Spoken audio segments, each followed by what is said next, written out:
Hello, ladies and gentlemen, and welcome to Skullgirls Get Great. This is the audio test. We will be starting soon. Please let us know if any of the two commentators this week are a little too loud or a little too quiet. We want both of them to be about equally as loud, and the game should be just barely audible. If you have any recommendations for us, that would be greatly appreciated. We want the stream to be just perfect for you. I sincerely apologize for the delay to the start. We were having some technical difficulties on our end. Also a few logistic issues.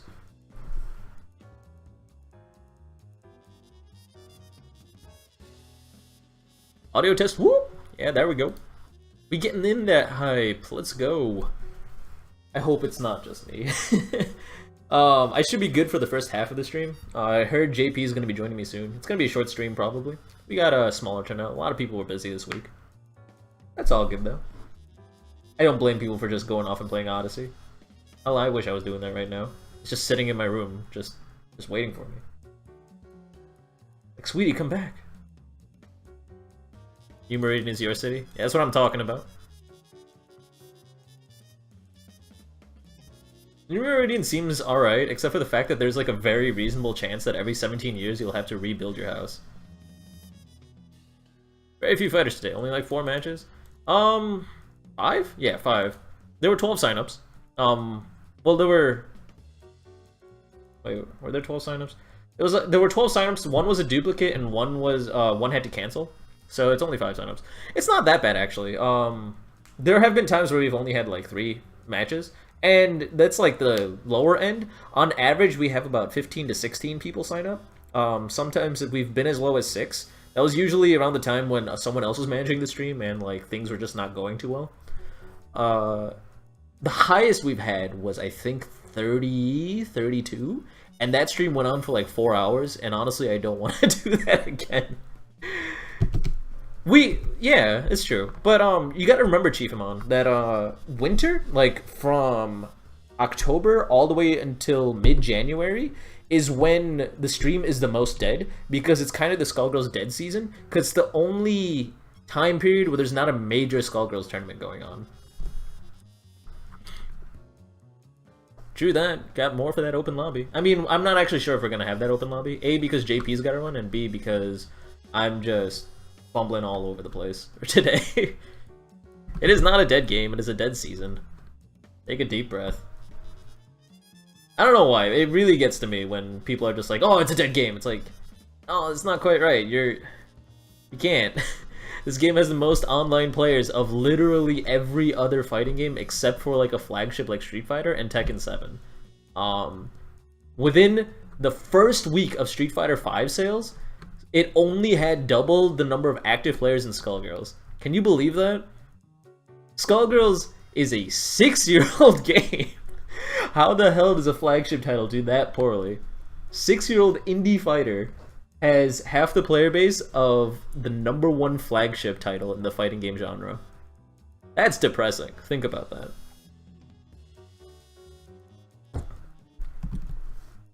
Yeah, if you don't believe me, go to steamspy.com, look up Skullgirls. You can see statistics. The most useful one is number of sign-ons in the last 2 weeks.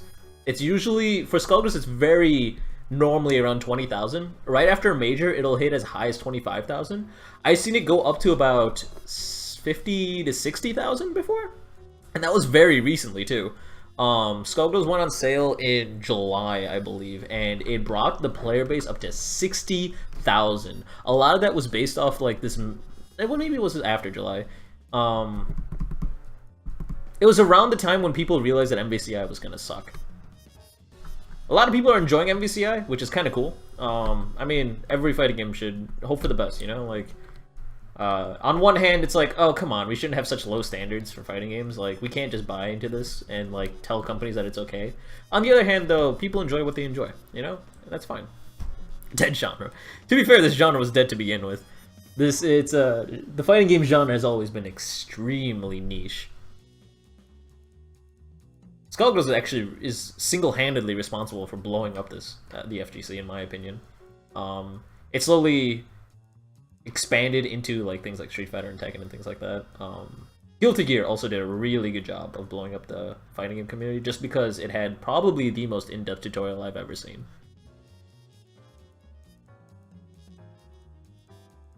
Yeah, yeah, basically. Niche because of the extremely harsh learning curve. That's very true. Skullgirls tried to alleviate it a bit by adding a lot more iframes to startups so things make sense, adding a lot of buffers to things to make moves not difficult to do when they don't need to be difficult.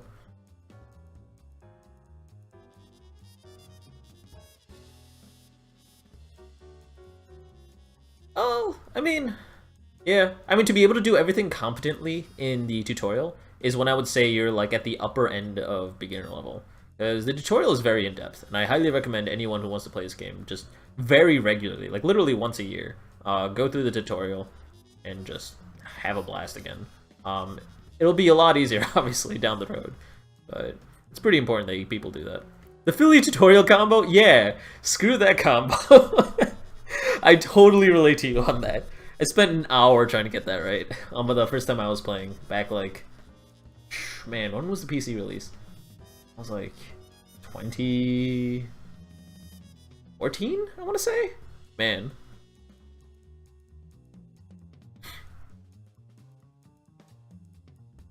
Started in Marvel 3 in April, and then you saw Max's stream where he played Beowulf and instantly bought it.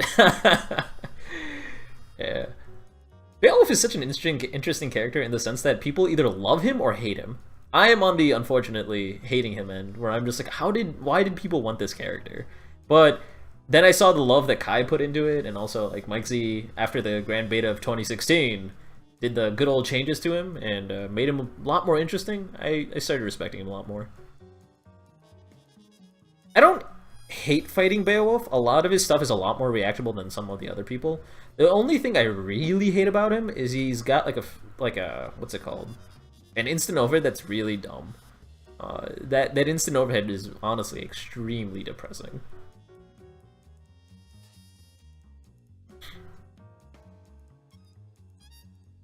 Oh, yeah. You also don't tech throws. Nah, you just gotta jump, dude. Which kind of sucks, because, like, obviously you can always just super cancel into your anti-air command grab, but at least you had to waste a meter for that. We're talking about Beowulf, and whether you like him or hate him kind of thing, Facade. Glad you can make it to the stream. Glad to see everyone here. Like, there's a lot of people watching already. Pretty good stuff. I don't have anyone to fight right now, so I'm just gonna set up an open lobby. If anyone wants to jump in, that'd be kind of cool. My brain is not where it should be right now. That is not what I expected. There we go. Gonna have 2 commentators. God damn, my brain is just not there. There we go. So, remember, if you guys are participating today, please join the group chat. You can find it by typing !GG8 chat into Twitch chat. Muba will send you a link. You can click the join chat button on the right-hand side of that webpage. You don't have to join the group or anything, you just have to click join chat. That's all that matters. And also be logged into a Steam account, obviously. It helps us just keep the stream moving smoothly, and also will help you jump into this lobby. Thank you guys, I see a lot of people jumping into the chat. Greatly appreciate it. Right-click the crank machine and click join game if you guys want to fight me. We'll probably do this for another 15 minutes. Reminder that this is the audio test. If anyone thinks that I'm a little too loud, or something's cutting off, or the game's a little too quiet or too loud, like it's drowning me out, please let me know. For some reason, I've had lots of experiences in the past where I'll have the audio set 100% correctly, and next week it'll just be broken. It'll be the exact same settings, but it's not the same for some reason. And I have no idea why. I've never figured out why it's so inconsistent. I keep trying to, like, nail everything down, but problems just keep popping up. Yo, we got that Fortune in there! I'm actually kind of excited to see Fortune instead of Fuqua Facade. No offense to your Fuqua, but it's good to be out. Fortune's a little bit more exciting to fight, in my personal opinion. Don't run at me. What did I just say?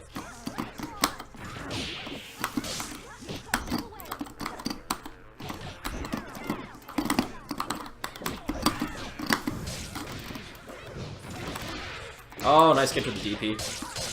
Clean conversion.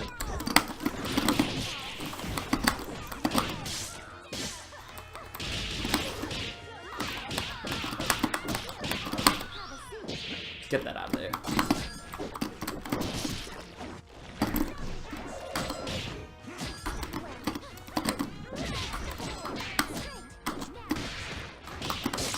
Oops, that's good.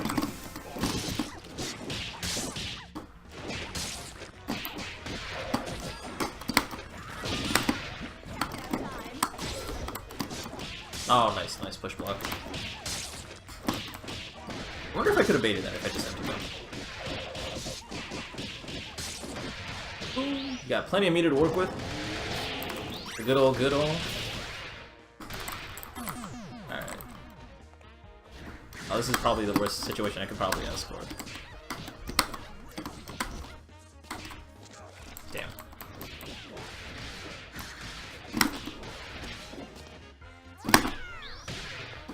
Wow, okay. Sure. That's fine.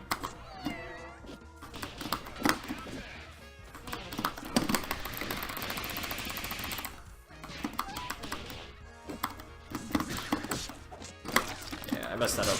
I used it a little bit too early. It's supposed to be an unmashable setup. I thought you'd be mashing Gregor to get out of there. Doesn't put me on tilt. That didn't work out.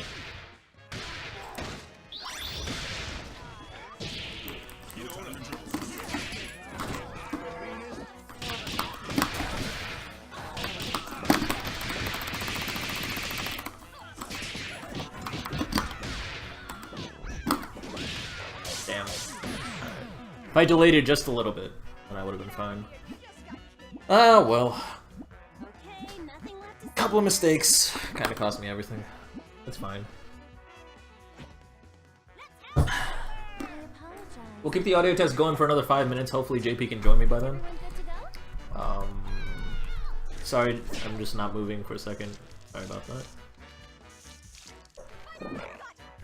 Just had to double check a few things. Alright, let's go.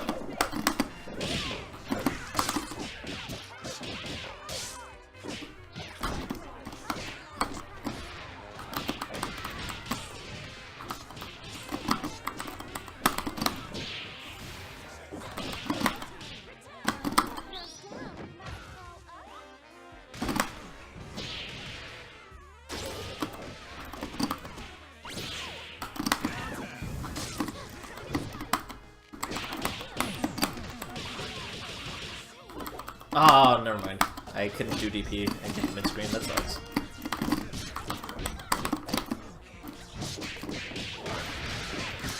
Thought I timed it well, guess not. Whoa, that was sneaky.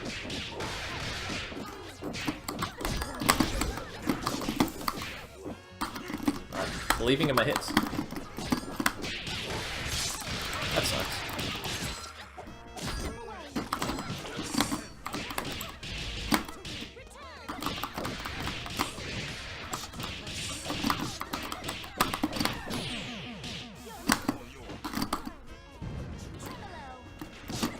Nice. Good hit confirmed. Alright. Let's see it.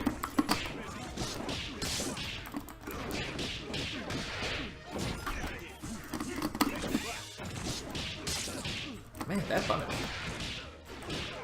Oh, it wasn't a punish. That was actually just me not blocking well.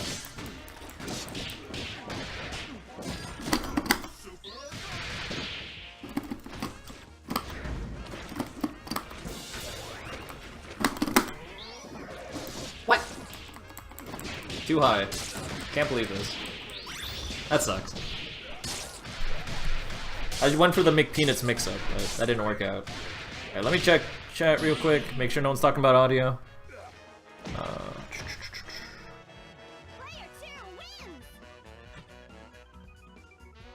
I've been playing a lot of fighting games. Ooh, Unio. Cross-tag battle? Yeah, I'm looking forward to cross-tag battle in DB FC. I'm not big into Arxis games anymore. I really want to get into Accent Core. But yo, who's here? What's happening? JP! Is it you? You're whispering. Hello, Greg. Give me a sec. Let me see about this. Okay. Oh god. People in Europe and America. Oh, what? Who's still uses delay-based? Ah, God, whatever. GGPO is the future. Why do people still use delay-based stuff? It just makes the game unplayable.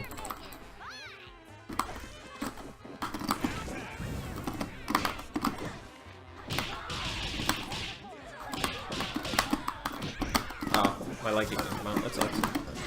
There we go. Hey, welcome. Ah! Hey. Sud's bullying me. Go, go. I'm gonna have to use my really crappy terrible afterglow controller and see how that moves. I mean, there probably won't be much playing going on, right? I don't know, man. Probably like a couple sets, see what this is like again.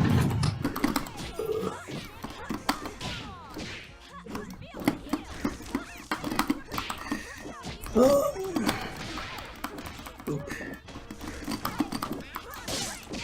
Nice counter. I messed up a lot. That's fine.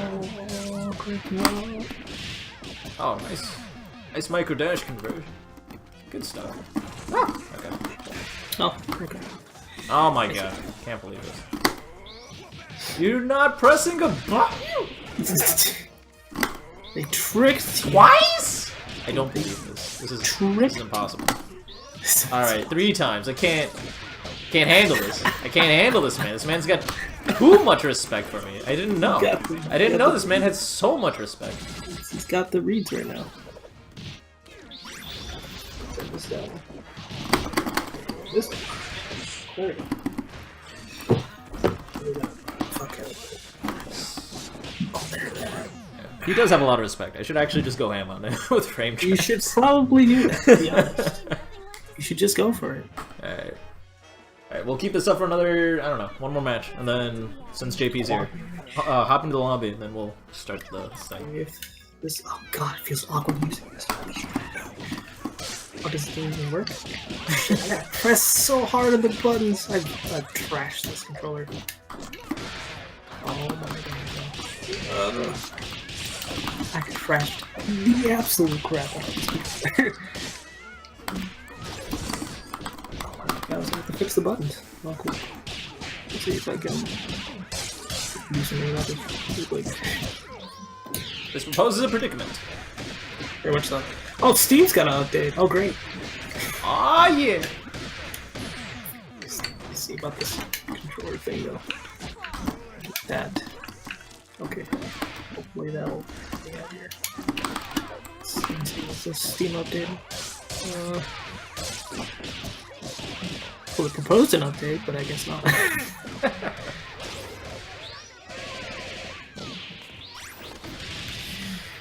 Oh. Slam me down. Take me to my grave. Alright, so since your Steam is updating, let me know when it's on. Until then, I'm just gonna play.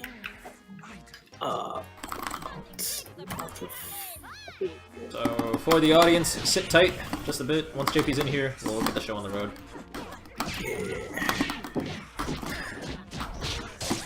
Yeah, gotta fix buttons! Holy shit. Let's see. Can I even break this? Give me a try.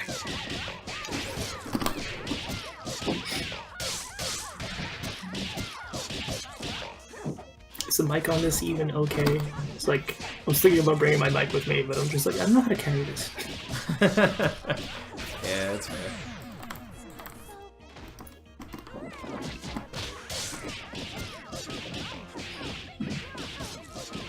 Man, I'm just getting good old fortune blended right now. Getting fortune blended? Don't get fortune blended.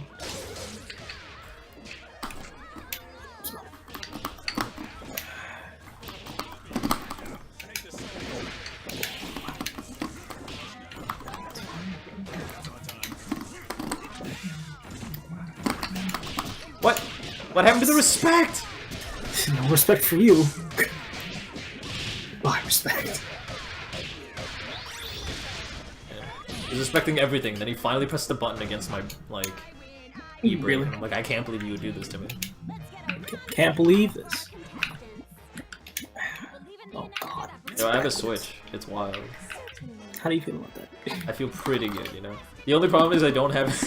I need to buy another, power strip because it's one of those bricks, like the bricks that take up like 4 different outlet spots. So like I can't charge it with all my other stuff. What? Oh god. That is the button, man. Kidding me, dude.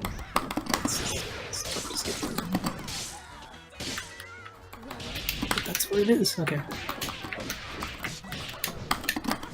Oh god. Oh dear. Ooh.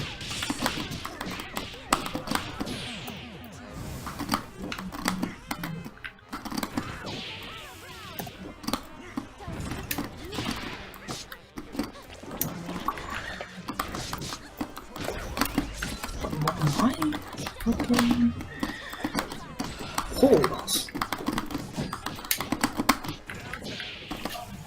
Oh, okay. That's why. I mean, that's what it is. Oh, I see. Let's just put it as that. As that. There we go. Save it. There we go. Okay, controller now works. Since this is fucking displaying in almost 4K, it's very small, this window. It's great.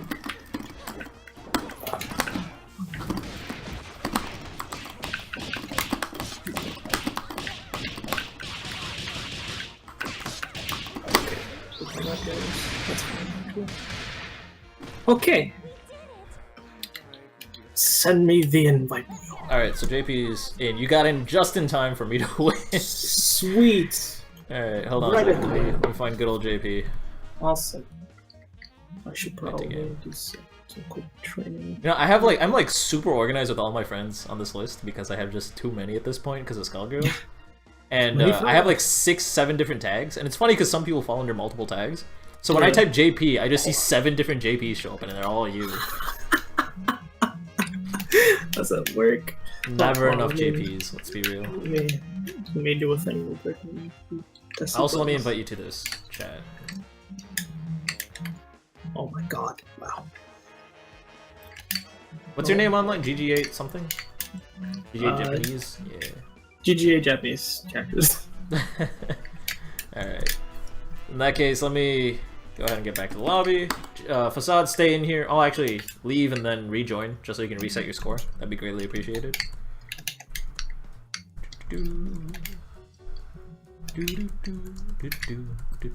God. Get rid of you. Yes, we are.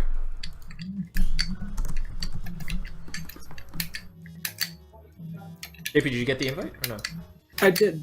Just oh my god! All right, so I can sort of play, but we'll see with this. Hop in here, buddy. So I wanted to test it real quick.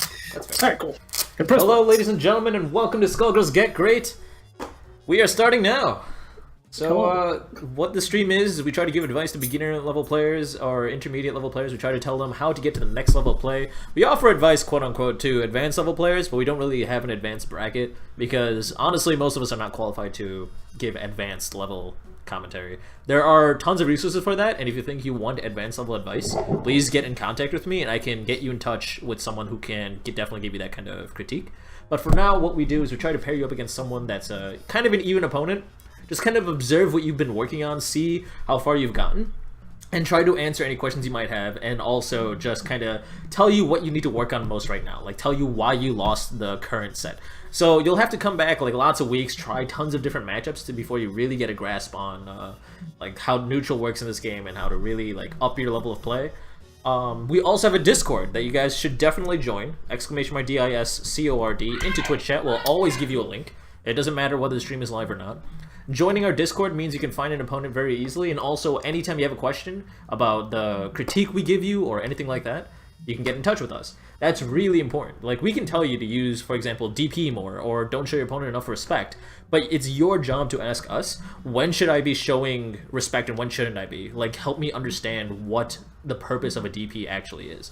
And we'll definitely help you for that. Like, we love helping people for that. We got tons of people in the Discord that are ready to give you advice or play sets with you and critique you at any point in the time. So yeah, that's what we do. That's where we are. First up, we're going to go ahead and get our actual last matchup is going to be going first, which is going to be Facade versus BH. Beverly Hillbilly has to leave early, so he requested an early matchup. Is he still here? I hope he's still here. Oh, Facade's already here. I don't even know why I sent him an invite. Let me go ahead and get in touch with BH.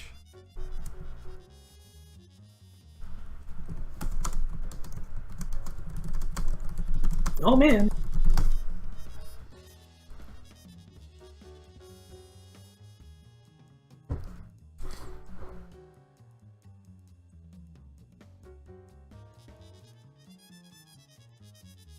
Well, the said the said advanced player was Duck, because Duck does the commentary stuff, but he clearly seems to have his life being busy right now or something, because he hasn't responded to the last post he made. If he did respond, hit me up and let me know that he did. If he didn't respond, maybe you can post a reminder post to see if it's still going to happen or not. If Duck does not respond to you, when you send a reminder to him on the Skullheart thread, hit me up and I will actually find a pro level player for you. Because I know a few. He knows all of them? He's in touch with all of them? I wish. Nah. I know Sage offered to do some a while ago, and I can get in touch with him. I also know PME, personally. Kind of. Like, not... We're buddies. I can think we're buddies. I also know players loosely that would be able to give high-level advice. I asked if he still does it, and he said yes, but he never actually did yours, right? Like, that was a month ago, I think.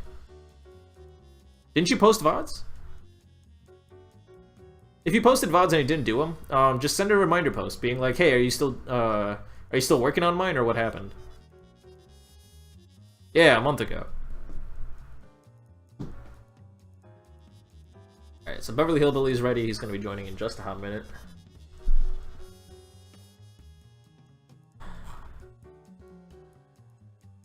JP, if you have Skullgirls open, could you send him an invite instead of me? Because when I tab into Skullgirls, I have to reopen all the windows I'm doing for streaming.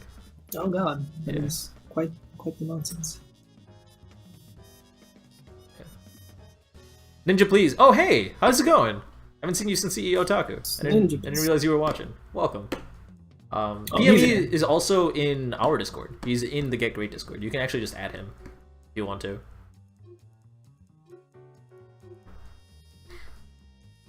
Hit up the dead gold group chat. Oh god.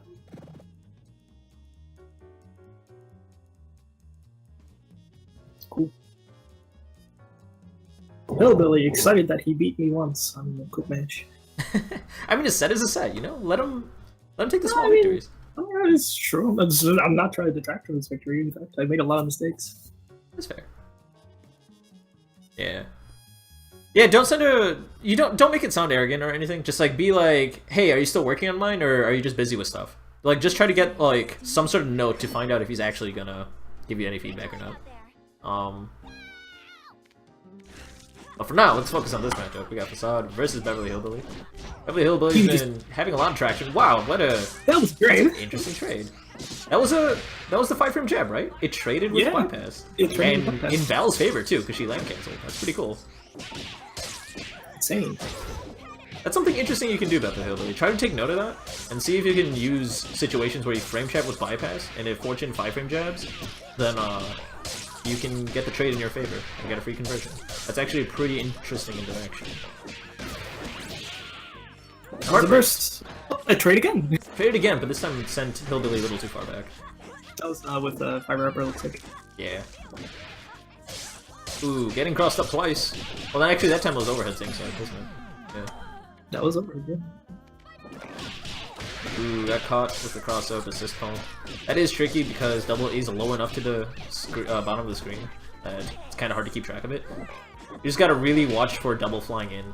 Just don't focus too much on your own character and start focusing on your opponent's side of the screen just to see if the assist is coming in. it's also just kind of a bit of a game sense thing, where there'll eventually come a point where it's like, okay, well, obviously he'd call assist here, time to bait it out and punish it. That's kind of how I took the last game from him. I felt like it. Like, I just kind of knew when the assist was going to be coming in. We'll be right back after these messages. Well won by Facade's Filia. Filia is definitely Facade's best character, in my opinion. I also agree with that. Yeah. Usually everything kind of plays second banana. It is 5 this week, Chief Amon. Did I say 3? I meant 5. It's usually 3. This week, basically the rule of thumb I use is if there's 12 or less registrants, it'll be 5. If there's more than that, it'll be 3. Yeah. I'm in the PSN Discord, I don't do anything there. Because, Just do nothing. Just hang out. everyone just acts really apathetic there. I'm like, alright, Really? that's fair. But like, in my experience, yeah. And I'm just like, alright, that's fine. Like, that's cool. If I ever want to do a set on PS4, I'll hit them up. But why do that when I can do sets on Steam anyway? So when I'm on Steam, at least I can like watch a stream while I'm labbing or something, you know? That's true.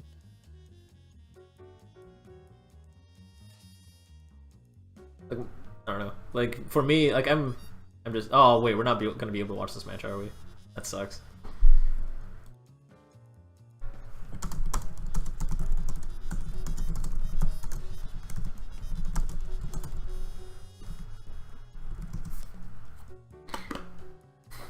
I guess they get more. 6 matches. Oh, they all have 45. Yeah.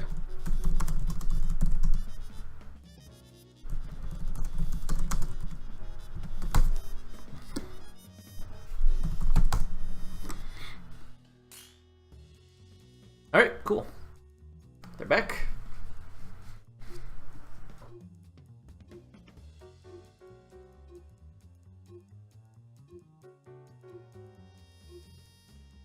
Yeah, Ninja please the PR rep of the PSN Discord right here. They got some really cool players in there. I think Adivas chills in there from time to time. And PME's obviously... He's a big name.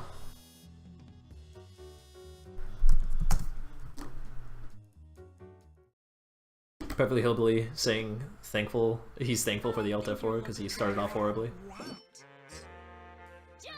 Alright, let's see the round start. Let's see the next level of Yomi right here. Alright, just walk back. Good ol'. Dodged the jumping hard punch. Really beats out any dashing. A little bit too much respect, maybe. Yeah. The tech throws. It's good. I think a proper way to counter that round start, if you think your opponent's gonna be like trying to punish you for going forward, do a delayed bypass. Try to get a heavy counter hit on his, or not heavy counter hit, just a counter hit in general off the bypass afterwards. Because like it'll put you like just out of his range for standing hard punch, and then the delayed bypass will beat it after standing hard punch is recovering. Might not be the best way to punish. You might actually be better off just using standing hard kick with a heavy counter hit. But it also moves you forward, so it's a little bit riskier.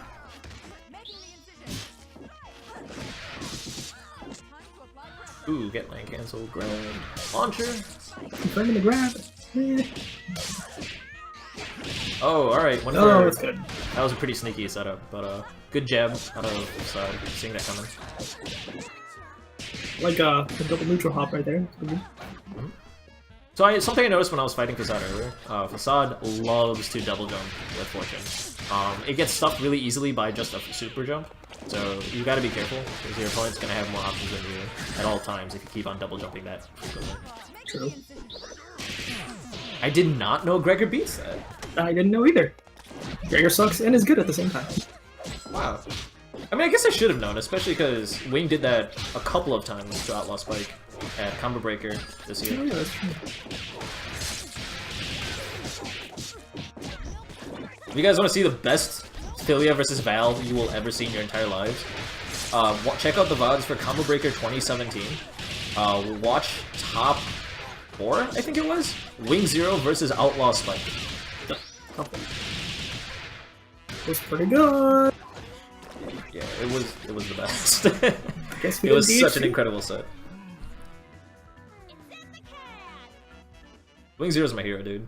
He doesn't remember me, but like in 2015, I was just like, dude, you got a new fan in me, and I've just been following him ever since. Maybe he just remembers you. It's just like it's somewhere in the back of his mind. Kind of. I mean, he knows me now, sort of. He sees me on Twitter a lot, but I don't think he remembers me from 2015. Fedora Ninja's coming in. He's pissed. The Val expert. By the way, if anyone has any Val questions, you go to Fedora Ninja. This guy knows everything. Like, literally everything. True. He says it's rusty, but it's just a mix-up. Yeah.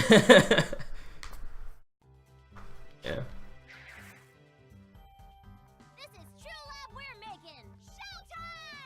Showtime! Oh, gets hit out of the air. Yeah, that round was a little awkward.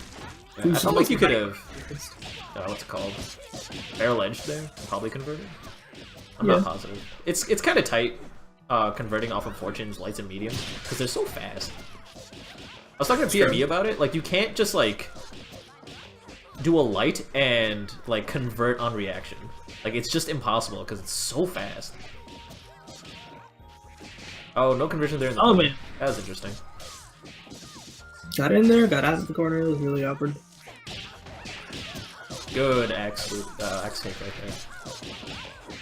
Has really good awareness of spacing.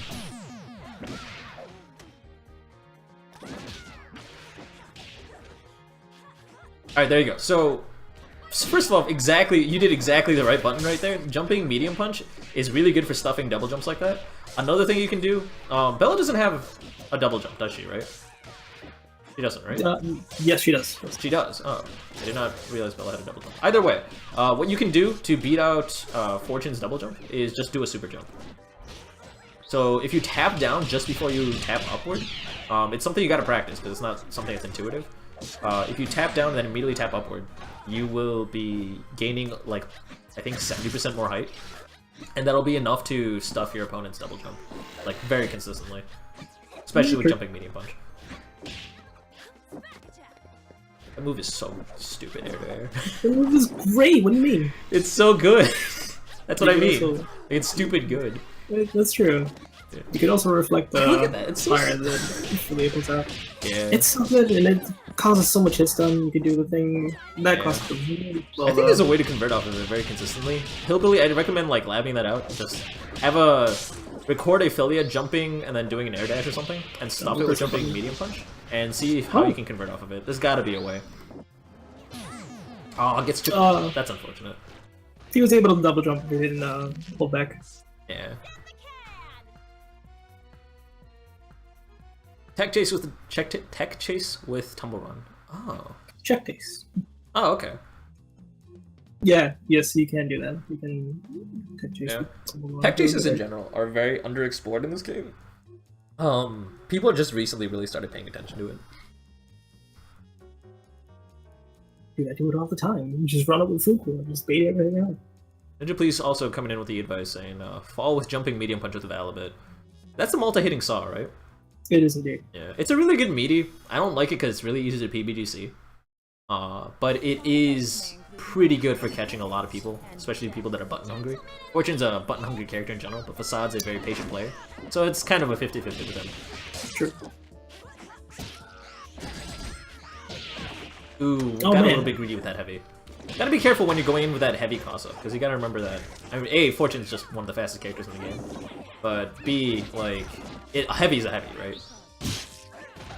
Oh, well, that's unfortunate.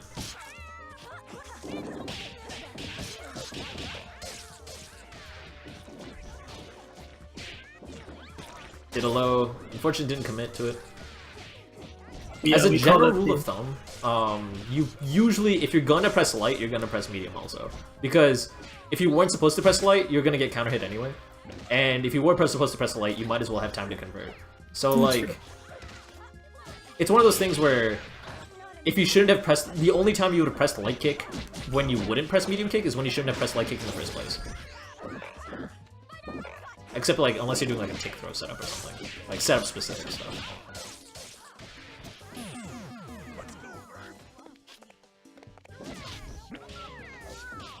Oh man, people's elbow and the conversion into not follow up. So how does conversion off of people's elbow work? You know Bella better than I do. I mean, it gives you ground bounce, so you get OTG, and you just convert off of that normally. Do you need OTG, or is there a fast way to convert without it? No, since it knocks on the opponent, you kind of have to convert with OTG. I see. So I think from the corner, this is really dumb, but like because Facade is such an what's it called, a very safe player, and he like likes to jump back a lot and try to bait something out. I feel like a tumble run concho or maybe an instant concho would be kind of smart here. That's kind of on a read basis thing.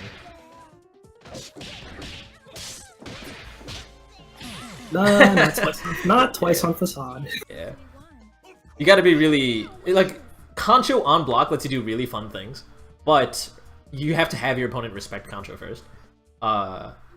Facade is a very adaptive player, so like in the corner when Filia was like trying to bait stuff, because they're holding back, you'd be able to easily get a concho punish on them, and get out of the corner at least.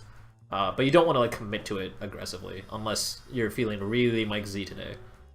Yeah, that's true. Also, it looked really slow, so it made it much easier to react to. Yeah. So this is game 5, right? Let's see. This is game 4. Well, the alt F4 after the second. With the after alt first F4, game. yeah. Yeah, so I think this is game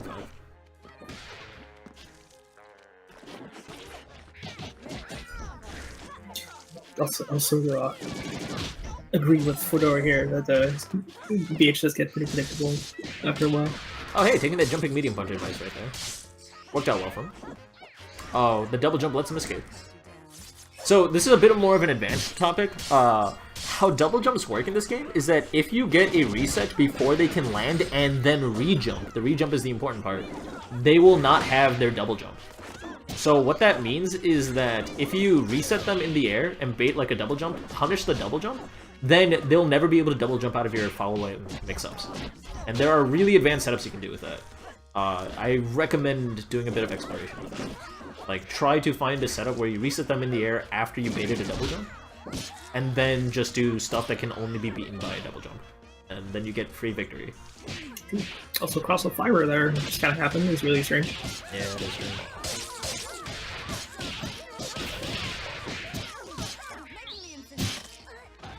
Yeah, I've actually told BH about the shuriken distance thing. It's just like he's not being totally aware of it. He also hides behind his assist a lot. It's just like, yeah. So, Hillbilly, you don't want to use scalpels in neutral per se. Like there, you weren't actually being hit. You were just trying to kind of awkwardly punish with scalpels. What you should do is you should wait until like your setup got blocked or something. Scalpels is used to make things safe-ish. Not true safe, but like safe-ish. Not really a punish tool. Val has tons of other punishes, but like they're a lot simpler punishes. Like for example, just like throwing a shuriken or something like that. Or sometimes just it's smarter to just take a deep breath and just not do anything. For example, you probably could have baited a mash here or there because at the very end, Facade seemed to feel like he had free reign. Facade was just kind of ready to mash super whenever he needed to. Just take a deep breath. Try to bait a few things out. I told you a whole bunch of other like intermediate/advanced stuff that you can try to lab setups around or practice setups online with. If you want recommendations or ideas for setups, like lab with either JP or Fedora or something like that. Scalpels is not that bad. It's not the worst thing in the world. I mean, it is punishable, but it's not like awful. Yeah, it's good for chip, and there are certain things that it makes relatively safe, which are really nice, and it also forces respect out of your opponent under specific situations. Outlaw Spike is like very, very well known for using scalpels to build respect out of someone, and then just start making like weird setups safe just because your opponent's afraid that scalpels are going to come out. So scalpels 4 times. Yeah, right? Oh man, I'm capping out the mic. How the hell am I doing that? Let me fix that out real quick. Hello! Okay, that's a little bit better. Hopefully I'm not too quiet. Let me actually turn myself up a bit. Yeah, let's see how this goes. Alright. Oh, you sound good to me, I don't know. Oh yeah, because I'm not changing Discord volumes. I'm changing OBS input volumes. Oh, yes, volumes, go. Yeah. Alright, so now we can go on to our beginner bracket. We got Man versus Deimos. Ready to go. Thank you for joining us, Facade and Hillbilly. It was a good set. I wasn't able to give Facade as much advice on Fortune as he probably wanted, because he specifically requested Fortune advice. The time I was paying attention to your Fortune just kind of got vortexed. And the other times, like, we tried to point out a few things, like the weird cross-up DP things, and you were doing just a lot of stuff right. Like, you were really good at spacing with air-to-air situations. You were pretty good at using your standing light punch to jab out and use as an anti-air. The double jump thing is probably the big thing, but that was not even really too much from this set. It was mostly just from me fighting you. You double jump very aggressively. Where's Deimos? Bit too much. There you are. It's like a lot of double stuff from the same thing. How to kill Val. Have no fear, have a DP. I mean, yeah, and no. For Squiggly specifically, SBO's your friend. Her DP is perfectly dodged by Val every time. Fortune does something similar to her too, which kind of sucks. It's kind of matchup specific, but DP in general works, especially when you're like banned, where DP always works. So there's that. How to kill Val parkour. Yeah, there we go. Parkour. I think Deimos might be in with him. Let's see. I mean, he's in the group chat. I invited him. I don't know what's up. He says he's away. I hope he's not actually away. Oh, snap. Alright, let me add him in real quick in the Discord. He's in this Discord. Oh, okay. Well done. Oh, he just messaged me and asked for an invite. He's what? He just messaged me asking for an invite. Oh, okay. I'll invite him. Back to game. Reminder, guys, that if you get an invite and you miss it, like you don't click on it fast enough, what you can do is you can hit Shift-Tab while you're in a Steam game, and then a chat pop-up will be there, and you can accept the invite from that. You can also just right-click the crank machine from the group lobby and click Join Game. That always works as well. What's Val's strength as a character? She's pretty good at tearing through armor. She's very, very fast. She's got really, really good tools to just play from really far away and kind of force your opponent to make a mistake. She really just never has to go in. What else can Val do? She has tools to make things safe-ish. She's got an okay-ish reversal, which has more iframes than it probably should. What are you talking about? It's fair. I mean, it's more fair than a lot of the other crap in this game. It's true. Her cross-ups are true 50-50s. Like, it's almost unreactable on which side they're going to land on. They're equivalent to Eliza's, where you literally don't know what side it's going to hit on. You just kind of keep doing it anyway. And if you're very good at executing those cross-ups, it's basically free pressure until your opponent just kind of cracks. DPs will beat it, though. So you really have to build the respect from your opponent. And Scapels is a really good tool to start building respect, but you have to use it sparingly and effectively. You have to know how to gain respect. So, I mean, I can go into a lot more detail about all these things, but I'm just kind of trying to give an overview.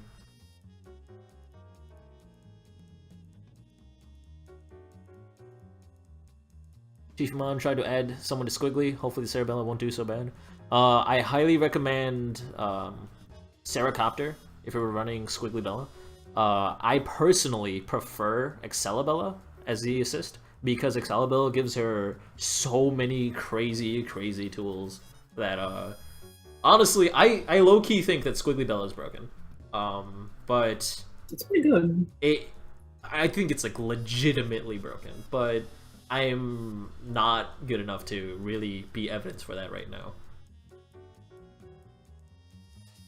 Because if you hit someone with Excalibella, you get a charge and a half for free, and you get to convert, and you get optimal damage, and you get an unblockable setup on neutral Oki setup. So if you save OTG, you get just everything.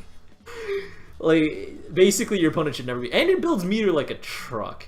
Like, holy crap, that thing builds meter. It had to be nerfed already, and it still builds a lot of meter. Yeah, Copter is a lot easier to do. That is definitely true. Squiggly with a lockdown assist is mad respectable. You also get a vortex out of it.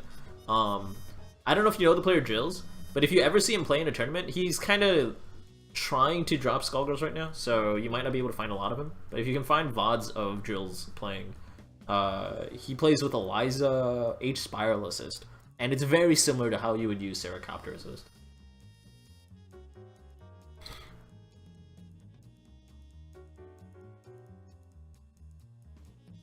Yeah, I agree, Chief Amon. I think you should dip into Excalibella once you're probably in the intermediate bracket. I feel like you want to experiment around with that, in my opinion. Squiggly A-Train with more meter game and less reach. Yes. A-Train does a bit more damage for her. It's a bit more optimal. Also, Bella's just a better character in the band. That's just kind of the big important thing. Solo Bella especially works a lot better than solo band. Also, unlike band, Excalibella has the super called 360, you know? So what's great is if your opponent is on the ground at all, and you have Serious Center Stage, and you call it as an assist, you get a full screen 360. That's fair. You also can turn it into a 50-50 if you don't have Serious Center Stage charge, and you just have normal Center Stage. You turn it into Excalibella or just Mary Gorilla.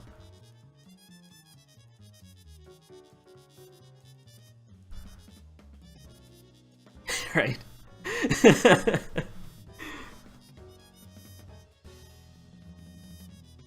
You see more solo bands than solo bellas. That is true, because solo band is significantly easier than solo bella. A lot of people like winning more than like this feels really bad to say, but a lot of people prefer winning over trying to really have an in-depth understanding of the game, and that's perfectly okay. A lot of players get by very, very effectively. Like top 16 players are able to get by without really knowing too much about the game. Deimos left chat. Is Deimos still trying to get into the lobby? Like, what's going on, dude? JP? JP is gone. Uh-oh. Everyone's gone. What's happening? What's going on? Help. I guess we'll have an open lobby with against Amon? That's weird. Deimos was here. What happened? Okay. If anyone wants to fight the Amon, who's a beginner level player, right-click the crank machine and click join game from our group chat. It'll be greatly appreciated. If no one joins in like 30 seconds, then I'll just fight. I just also don't know what happened to JP. I'm very concerned. What was I saying? I was saying something mildly important. Oh yeah. Top 16 players can get away with not really understanding the game thoroughly, but still having just really good execution and really good setups, and just playing to the strengths of that, you know? I am more of a player that really likes to understand in depth on what's going on under the hood. And when you really do that, you get to find all these like really interesting combinations of characters and assists and like optimal routes and things like that, and really unusual links, and also just this really good underlying understanding of what's going on in the system. A lot of people play solo band because they want that rush from winning, right? Because SSJ is fun. I get that rush from mixing up my opponent or baiting out a super. From that sense, like, I'm more of a Bella player, which is ironic because I play band.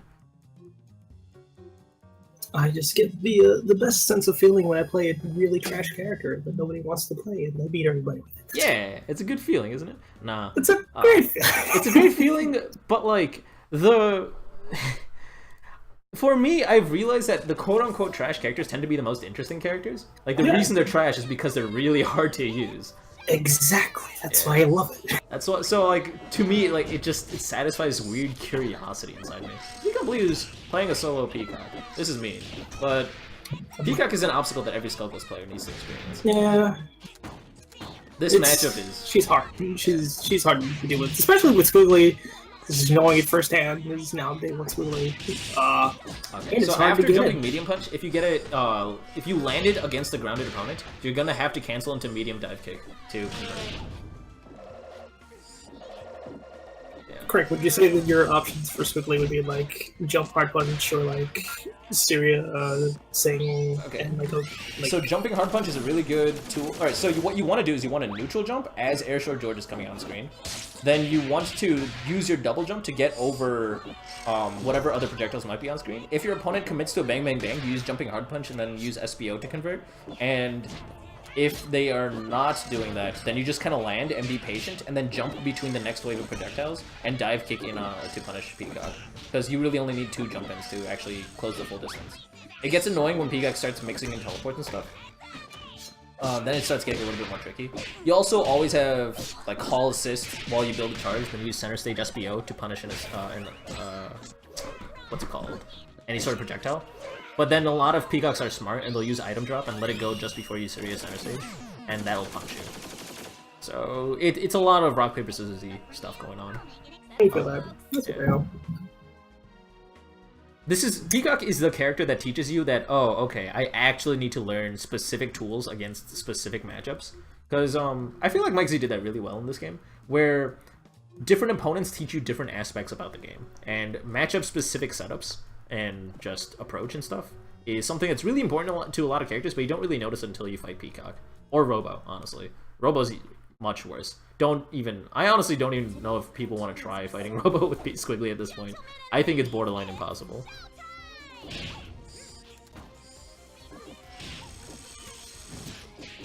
Good dive kick. Oh, that's unfortunate. So after that, you can stancel into a light if you don't have charge. If you do have charge, you can stancel into a medium.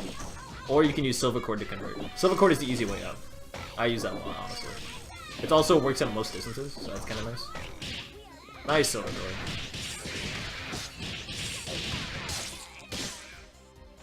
Okay, so there you can micro dash into a light punch, or you can jump up and convert with things.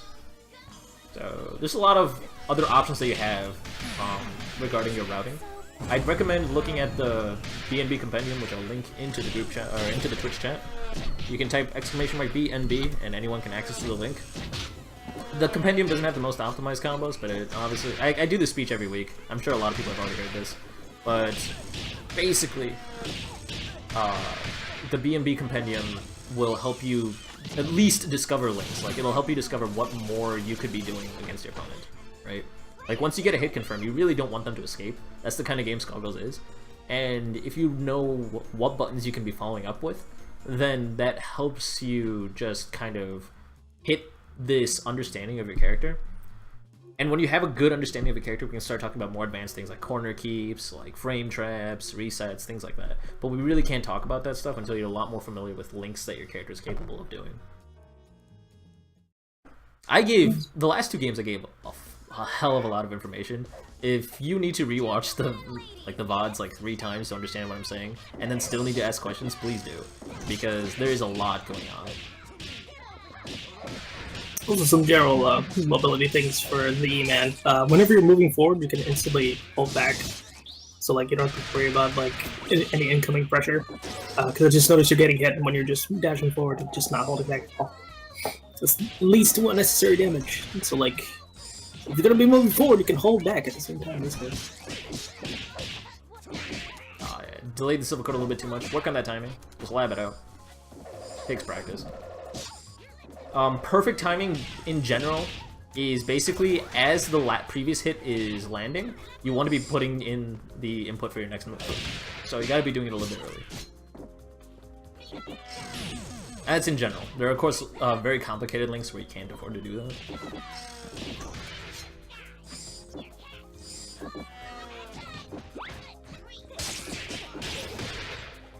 Alright, after that, I believe you can run stop to convert? I'm not actually sure. You can indeed. You can do it if you believe. See, like right here, we're just like we're just moving forward and not like just not blocking at all. Yeah. If it helps, then you can just button dash and just hold back. Yeah.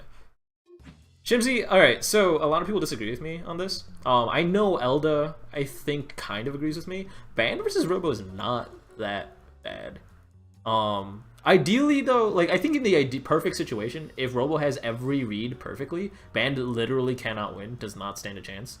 But that doesn't happen. I have a lot easier time against Robo with Band than I do with Squiggly. Squiggly's only tool against Robo is like building a charge and then using it. But if a perfect Robo can also just make sure it beats out the startup of any stance move, so that means that I will never have a charge against her. It's literally impossible. it's a little hard. Also, Ban vs Robo is not nearly as difficult as it used to be before Grand Beta of 2016. Yeah. Alright, so after crouching medium, your crouching medium kick is like probably going to be your favorite move this quickly. That move is a godsend. After that, you want to really quickly cancel into standing hard punch, and it's very, very effective. I did not know that level 2 item could be like the first hit of, or the second hit of, what's it called? 10 right, huh? That's interesting. I'll get the wall bounce version. It's a good grab.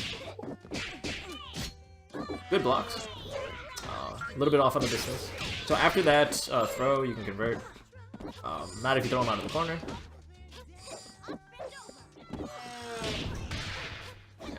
So a general rule, wait, that's her normal throw, right? Like that's not her. That's her normal throw. Yeah. And general rule is with Bella, you will never use her normal throw because it's actually slower than one of her command throws. So learn Diamond Drop, I believe it is. It's her fastest throw, and it's just way better. And also you can cancel other moves into it, which makes it unfair. All right, so in that situation, you should mash Diamond Dynamo. You had 2 meter. The hit stop would have saved you, and you were close enough to Peacock to punish before the pellets came out. Dynamo are just reflecting their face. Also worked.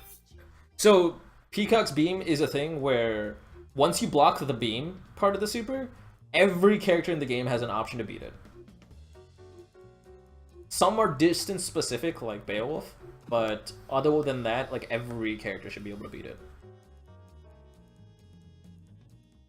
Oh yeah, Bella has a reflector. That should save you a lot in this matchup. I think it's a DP motion medium punch? I don't actually know. DP light. DP light, right. Microdash? No, okay. At the very least, if you don't want to do anything tricky, just hold down and use Cremation. Crouching Heavy Punch, it converts off of Heavy DP. Not Heavy DP, Heavy Gravedigger every time. It no longer restands unless you're like frame or pixel perfect or something though, which is good and awful at the same time. Or maybe it does restand every time, I think now. Like, I don't know. The move is weird. Yeah, that matchup's just tough. You can't just walk forward though. I'm gonna give you a link after this match, and it'll kind of show you how Peacock zoning really works and options you have against it. There's a World Gem video. Man, I miss World Gem. Does he still play this game? Yeah. I think they go by. I think the tag was Saito or something like that. Goes by what?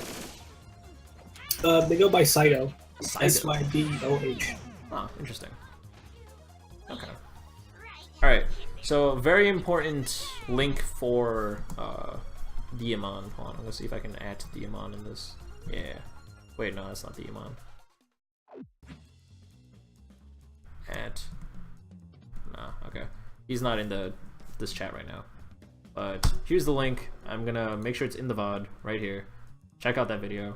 That's gonna be a godsend for you.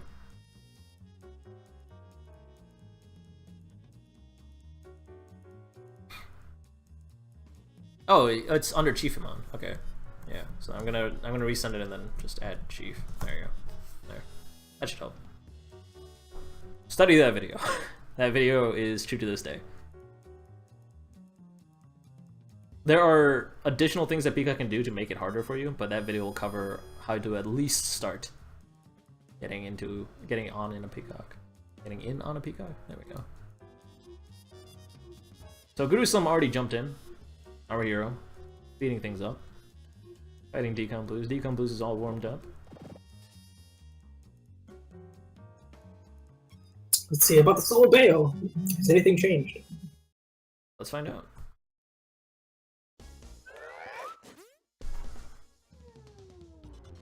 Gentlemen and ladies, it's showtime!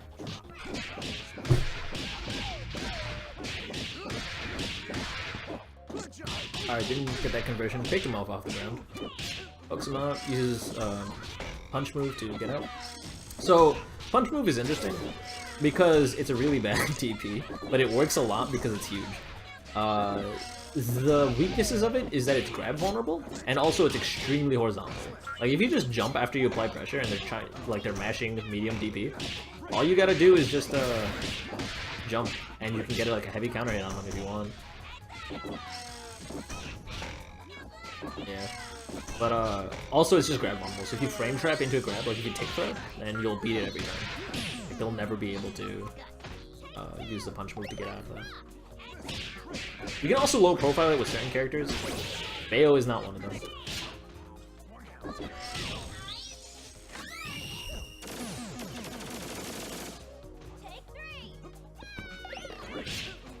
Yeah. I think just baiting punch move is gonna be something that you gotta do. Very good punish on the beam super. Well, not beam super, Argus. Beam super belongs to somebody else. Good blocks. Jumping forward If you block. believe hard enough, it's a beam super. I guess so. Nice. Good conversion. Oh, this is on the third one. I'm surprised. There we go. Delayed it that time, so got the conversion. Got the extra damage this time. Respect it. Smart move. Yeah. So, Bang Bang Bang is interesting, where it is horrendously, well, bad, unless they are being hit by it. So you really only want to do Bang Bang Bang. Against certain characters, you can afford to use it if they're blocking, because then if they're forced blocking all 3 hits, then they'll be in so much blocks and it will take a ton of chip damage. It does a ton of chip damage, and builds meter like crazy. So it's a good move, but you can't use it when your opponent's trying to approach you if they're a little too close to you when they can punish you. It's very situational. Be very, very aware of when you can use Bang Bang Bang.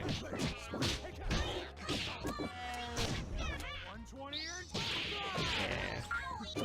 Gotta be careful with Bang Bang Bang. Uh-oh, sweep coming out. Dropping that quarter signal, what's gonna cost?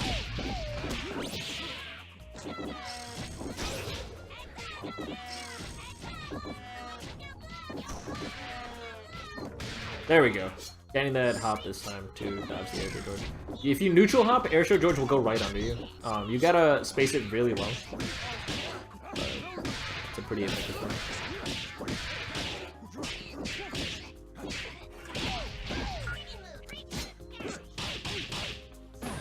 Grab.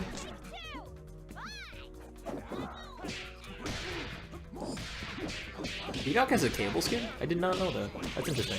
Huh.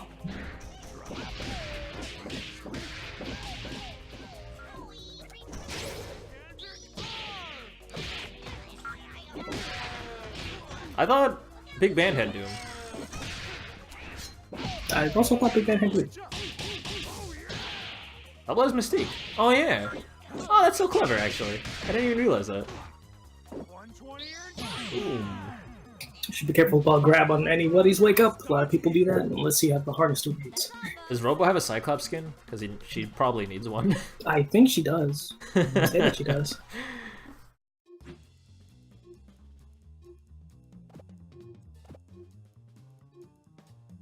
Davis is asking if they can still play matches. Yeah. Why not? I'm confused. What do you mean? I don't know. That's what they said in the Twitch chat. That was 2 matches. You can play 3 more.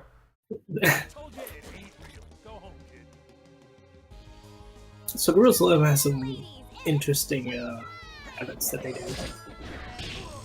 I'm sorry. So what was anytime Jerusalem has some interesting habits that they do. it? Okay. So like if you see him with a light, he'll either go for a grab or a hop overhead. If they whiff stand medium punch slash crouch medium punch, they will also go for a grab and or overhead. Oh, okay. So they have some fairly predictable pressure. That time you Also- were a little too far, Gurusam, to use Gigantic Arm. Arm has a distance where the hit stop eventually runs out. Also have an extremely bad habit of throwing away the chair and then never picking it back up ever again. He likes a Gigantic Arm. Yeah. I mean, Chair's you really can still good. gigantic Okay. arm sans chair and, So- and with chair. So chair is like low-key really, really important for Bayo against Peacock because you take bonus chip damage when you are blocking with your belt instead of your chair. It's basically like it's chipping away at your pride. Practically. I mean, like that's the lore reason, but basically, without the chair, he takes chip damage from normals instead of just specials and supers, and he also takes bonus chip damage from specials and supers. So, I don't remember the exact number extra he takes. Do you know? I do not remember. I just know pre-Grand Beta it was a lot, and it's been slightly reduced. Air quotes, slightly reduced. Was it like how much more is it? It was like 50 or 20%? What are we talking about? I think before it was like 50%, and now it's at least like 15% less. Oh, was it like 35-ish? Yeah, 35-ish. There we go. I was like, I knew he was gonna be scared because like the first time he tried to punish that, he got hit by a pellet. Peacock Super does that. You gotta really know how to punish that. You ideally want to punish with a heavy, but you really gotta figure out which heavy's gonna work and not completely ruin your day. I mean, you do need a chair off to do arm sweep, but it's not entirely necessary. Like, if you're going to do chair off arm sweep, sure, but you need your chair back as soon as possible, because then you'll just suffer from chip against Peacock. That's exactly true. Like, you can use this chair like heavy DP, then like arm sweep to like try and punish a Peacock, but it's kind of a big gamble. It's like you're playing rock, paper, scissors, where if you lose your chair in that matchup and you end up full screen again at neutral, you're in a lot of trouble. I mean, we figured out how to use Blitzer against Peacock. It's a good plan, actually. Yeah, it's actually. You can hop over most of the stuff. So if you just neutral hop, which is jump straight up, or super jump is actually a really effective tool. You can dodge the Airshow George, and then you can go in with Blitzer. You can kind of make it safe-ish, so Peacock can't get a clean punish on you unless she's holding an item. I noticed that Decon Blues never really holds an item; they just kind of drop it immediately. Yeah, there we go. It immediately falls. Yeah. So that's something you probably want to work on next, Decon. You probably want to find setups where you can hold heavy item or medium item. Medium item is kind of the more popular choice. And start practicing throwing pressure out while that item's there to keep it safe-ish. Like instead of using it as a part of your pressure, use it to make your pressure safer. It's pretty. It's also just like an imminent threat if you're holding an item like that. Yeah, because you never know when you're gonna drop it, right? It's really exactly. Yeah. Boom. And like another really important thing about item drop is that it's really good practice to start holding it, just because when your opponent's close to you, you don't have to just teleport away and then start zoning again. You have really strong pressure, and item drop makes your pressure borderline broken. Like you get true 50-50s, you get really mix up your opponent. It's really good stuff.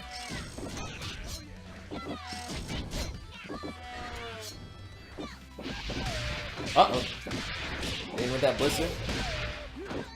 Oh yeah. Okay. From chat, Bayo plus chair has the same amount of chip that any character does have. Sun's chair, it's a lot. Exactly. Way more. That is correct. Let's get a round of applause for our contestants.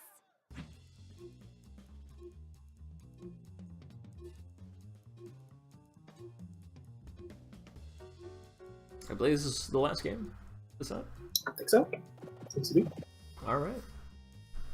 While they pick their characters. I am 287 pounds of folded steel and sex appeal. Gentlemen and ladies, it's What a silly character. It's a great character.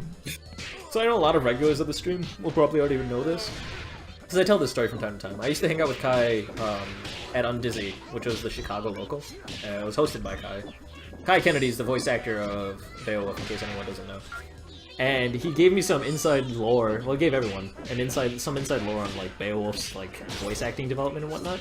Like one of the voices that was recorded for him was, you know, when he's doing the like the head slam into him after his command grab, like he goes like 1, 2, 3, 4, and then like slams into him. The line was supposed to be 1, 2, 3, 4, whatever comes after 4. Like the idea is like he's an idiot and doesn't know how to count, kind of thing. But Alex Ahad actually turned down that voice line because Alex Ahad wanted to steer away from this like idea that Beowulf is an idiot, and just wanted to kind of keep him more of like the homeless character, more than the idiot character. That seems to make more sense to me, actually. Yeah, it works out better.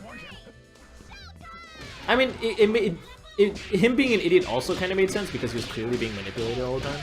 That's true. That was a very normal thing. But I guess they didn't want to make it seem too comical in a sense. Like they wanted to make the manipulation seem like, damn, it's like a dark past kind of thing. No, yeah, there. Yeah. The reason, so, it seems like Gruesome has like a really good take at this point on how he wants to approach this Peacock in particular, and Decon Blues really needs to just do a lot more adjustment on how he's playing against Beowulf. Like this is just kind of matchup experience stuff. If you notice your opponent's always getting in the same way, Peacock has like 5 or 6 zoning patterns that are all really, really powerful, and you should probably be switching them up to try and confuse your opponent on how they want to get in. You get full screen mix-ups, and that's kind of Peacock's like strongest points.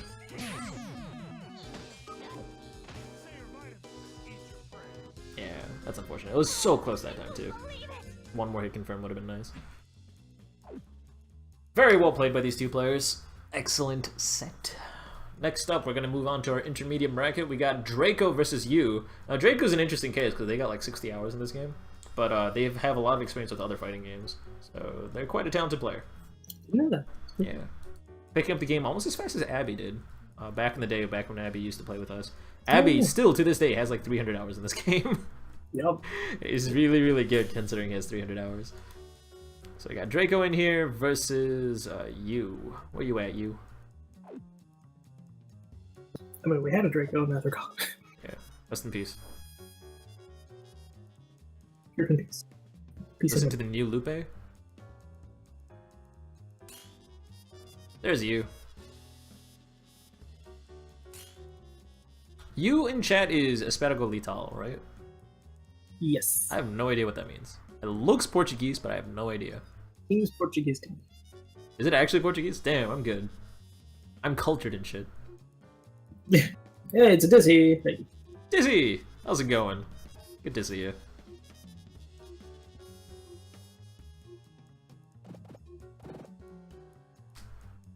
Hey, don't feel too bad about dropping your combos.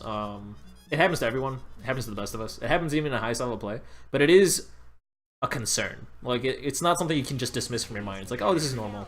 It's a normal problem, but it is a problem that you need to address. It's something you gotta practice, because it's so essential. Being able to execute your combo and your routes is essential for your setups and like mix-ups and resets to really have an effect on your opponent. You can't even get into set play until like you're pretty consistent with your execution, which is kind of sucky. Oh, you should probably tech, because if you tech, that combo's actually not real. Oh.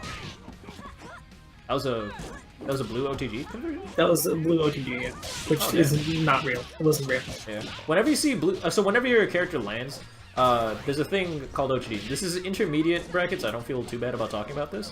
Whenever you land, there's red sparks, and then like 12 to 14 frames-ish later, there's a blue sparks. During the red sparks, your opponent can't do anything. You can convert. You can get red sparks once per combo. During blue sparks, your opponent could just press a button and hold a direction, and they'll tech in that direction. That's where tech chases come from.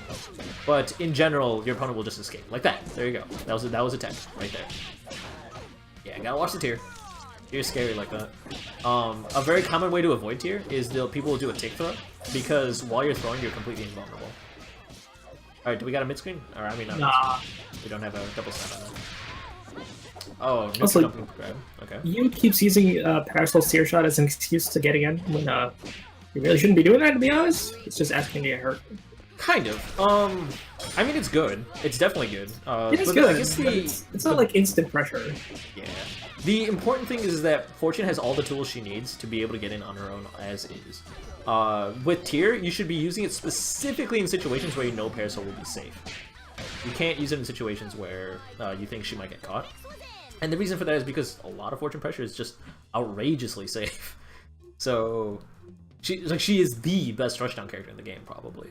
Like, some people are saying Philia's catching up now that her tech is more modernizing a bit. Yeah, I would say so. Yeah, but Fortune's still pretty up there. yeah, Fortune is just extremely powerful. For the longest time, Fortune I think since Vanilla, actually, Fortune was the only viable solo for like ever.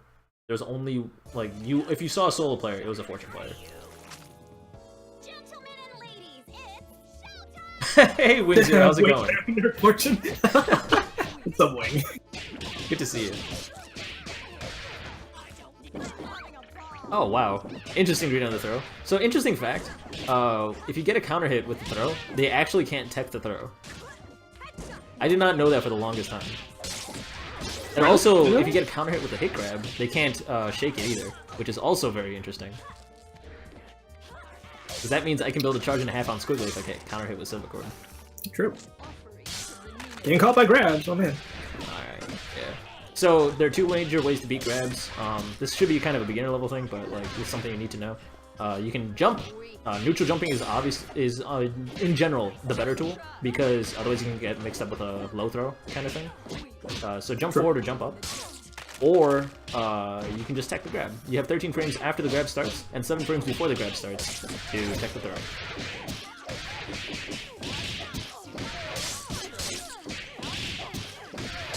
And with the and with a reset, usually Draco just kind of goes straight from the meter. Alright, good use of the lockdown, but unfortunately got hit by that tag. If your opponent starts tagging a lot, start baiting it out. Tags are one of those things in this game which they seem really powerful at first because there's so much iframe involved, and then like obviously, oh, I beat my opponent because he was pressing buttons, that's great. Raw tags should be used very, very sparingly in this game because on block you can almost guarantee that you're gonna get heavy counter hit. And getting heavy counter hit is definitely something you don't want in this game. This game, it can get you very quickly killed. Especially because Draco's playing Solo Eliza, right? So if Solo Eliza gets a heavy counter hit on you, you're basically dead. It's a lot of pain when you get hit by Eliza. Also, you with the rainbow meter, we're dying and not using our resources. Yeah. So that's actually a good thing you pointed out. A lot of people get away with building up a lot of meter because they just don't need it. But the truth is you're probably not using meter in places where you should be using it. Like, for example, there's a lot of times where you'll get blocked and you're not making it safe with bikes or something like that. Look for situations to start using meter, especially if you notice you're ending sets a lot where you lose and have 5 meter. Because it means there are just tools that you're not taking advantage of.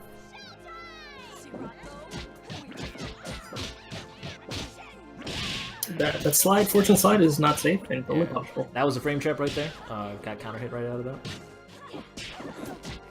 Also, you totally do not have to respect that tier, to be honest. You can just self-forward out of it.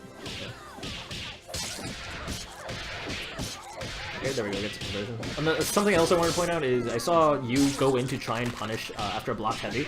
Because the heavy hit the assist, they were able to jump cancel it. You should kind of see it coming because it's the only way to make that heavy safe if it's hitting the assist. So because of that, you should just expect that obviously they're going to jump in this situation. You should try to chase their jump. Oh, wow. What a phrase. Okay. Always watch out for that Horus. So a good way to beat out Horus, if your opponent's using a lot of pressure, which Draco is not doing, but might as well explain it, is something called chicken block land canceling. Now this is a bit more of an advanced technique, and I'll put a link into the Twitch chat about it, but chicken block land canceling is what you usually do to honestly counter a lot of Eliza's pressure in general, because a lot of Eliza's pressure has gaps that are only exploitable if you reduce your block stun by a noticeable amount. And how chicken block land canceling works is that you block it in the air, then you land, and then all your block stun goes away. And then you can punish, because now your block stun free, and that's really cool. So let me quickly provide that link for you guys.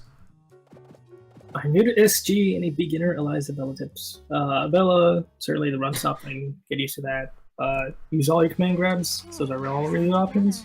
If you want Eliza Bella tips, hit up Pleasure. Pleasure knows everything. 2, Eliza, buy his book.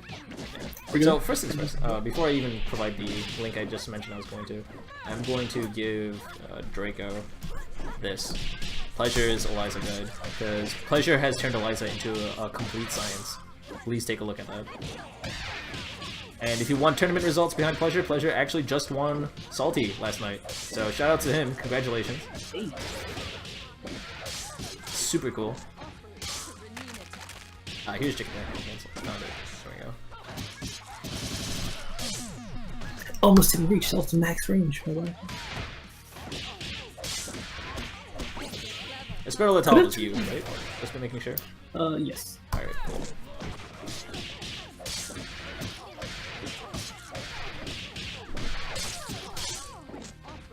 So we're following for like the same grab reset out of Valspyro, and we should be taking note of that and just avoiding it entirely.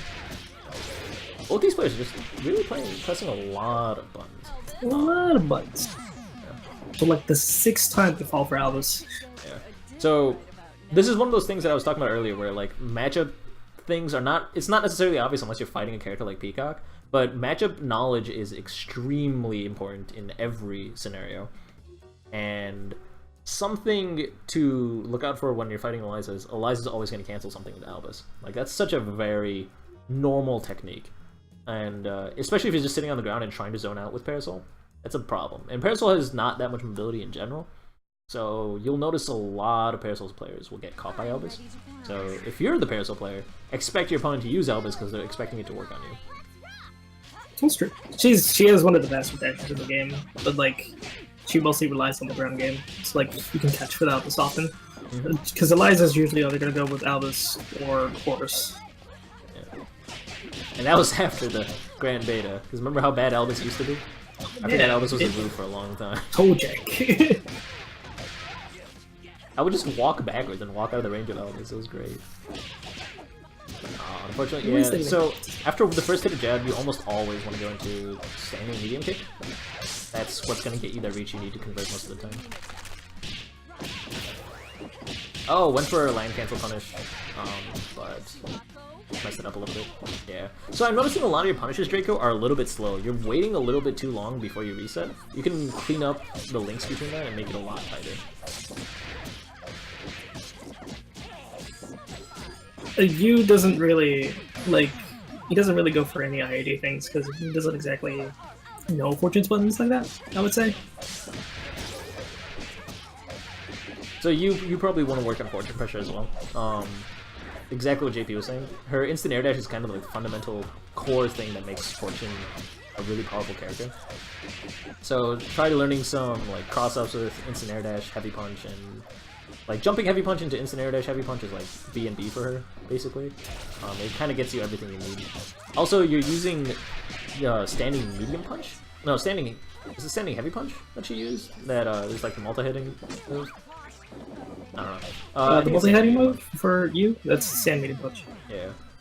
So... Don't do that.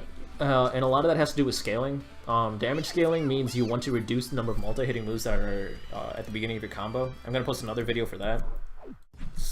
I'm giving you all the knowledge. Knowledge. Knowledge. Yeah, there we go. Yeah. So, take a look. That's a lot of information, you. You're in a perfect position to, like, really branch out your knowledge of your characters and, like, how to play the game and just understanding Skullgirls. So really take a look at the resources we gave you, and make sure everyone who's participating today goes back and re-watches the VODs at least once. We try really hard to give you like a lot of thorough advice, and taking note of what we tell you and just keeping it at the back of your mind is going to be extremely important. Oh, Draco read that thing like the Bible. Oh. Alright, yeah, that's fair. It's the combos are fine. It's more just understanding what your buttons do rather than the combos themselves. And just tightening up your links. Like, I saw a lot of solid, well-known Eliza resets that you were trying to use, but you just kind of were a little bit too slow on them. Even if it worked, it was like, that should have been better, kind of thing. Yeah. So next up, go ahead and keep this show going. We got Magic vs. Shimzy, which is going to be the last match for today. Cool. Everything's on pace, despite starting late. It's pretty cool. Let's go ahead and invite Shimzy. Eliza's high-low mix-ups are actually really, really easy. It's just, really, you just do low kick into Horus. Yeah, I mean anything into Horus is really bully. Like, it's really good. You don't particularly want to wait until late tech, usually. Like, if you have the setup in mind, you can instantly go for it with Eliza. Like, you can, as soon as late tech, you can just have an instant overhead ready.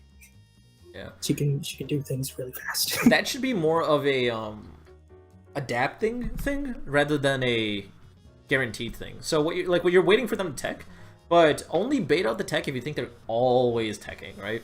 And I should be able to see it, right? Like there's a lot of times where you'll restand them and then you'll just wait to punish them.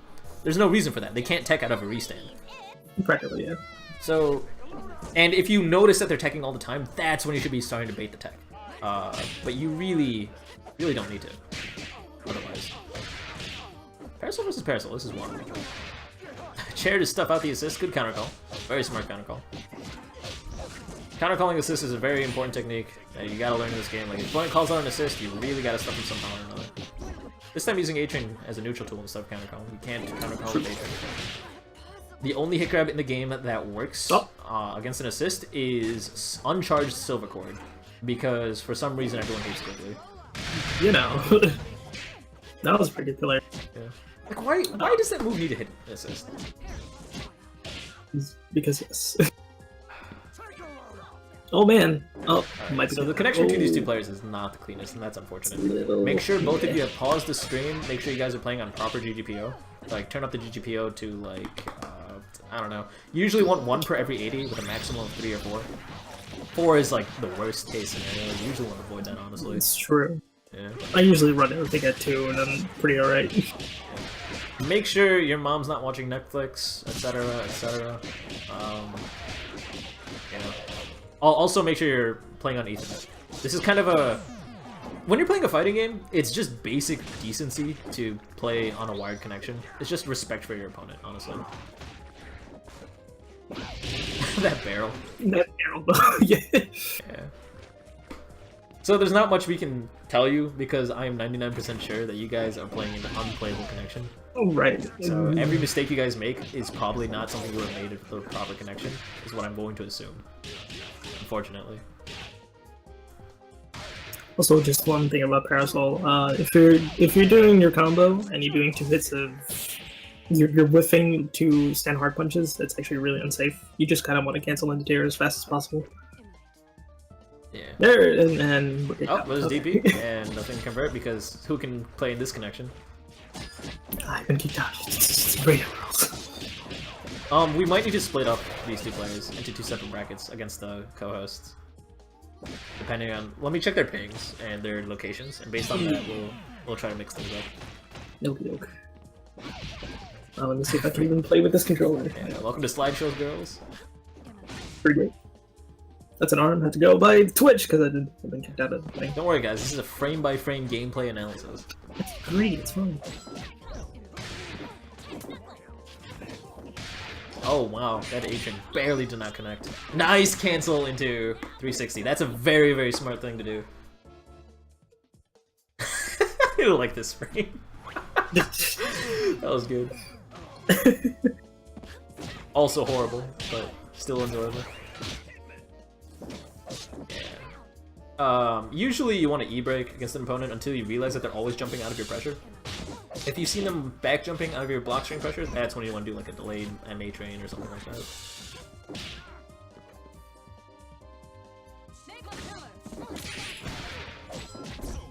Yeah, that's exactly how you use armor. What Ninja Please is referring to, I assume, is the kata cancel. Because lock and load is not good on its own, but it lets you kata cancel into 360 and things like that because it waits so long before it actually hits their opponent. It gives you a lot of time to just figure out what is your opponent trying to do. Okay. I'd be happy if they added like at least 2 or 3 more characters and like 2 more arenas, but it'll never happen, unfortunately. Bell's winking rays and bros. Amazing.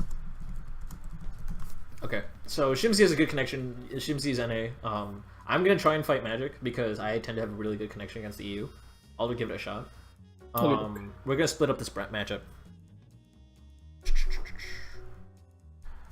I'm gonna fight you because I have a good EU connection usually. Shimzy will fight. You want to fight Shimzy? Can you fight just Shimzy? I'll attempt to. Does your controller work? The D-pad is trashed, so I might have to try with the stick. Want me to just fight both? I can just fight both if you don't feel comfortable playing. Wait, I'll give Shimzy a go. Okay, alright, let me see how it goes. fight JP. I'm gonna you. I'm gonna fight JP, and I'm gonna also message MZ the same thing. Fight Magic. You will fight JP. Alright. So I'm gonna go ahead and kick one of them, and then let's see how this goes. Oops. No. There we go.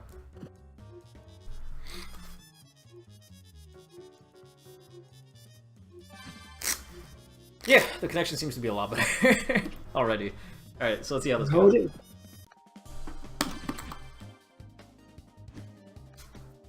Oh, I wish I had my PS3 controllers around.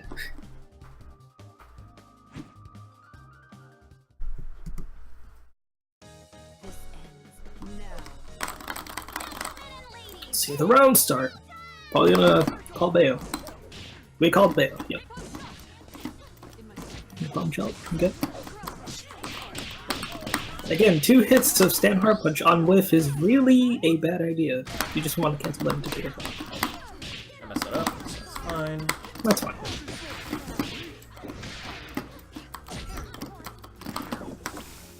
Oh damn. I was barely out of the range of that. That was actually a really smart decision. Oh, Adrian, gotta be aware. Nice use of a light to punish me calling my assist, because you weren't you don't have a counter call at the moment. Alright. Oh, I thought I baited out A-Train. Nah. Yeah, you wanted to call Bayo there to punish my assist, or just press a light button. But if you press the light button, there's a risk, because Squiggly can do this. Also, the health level that you were at, Parasol should have just been tagged up at like any moment. Preferably into Bayo, because you know unblockable crossing.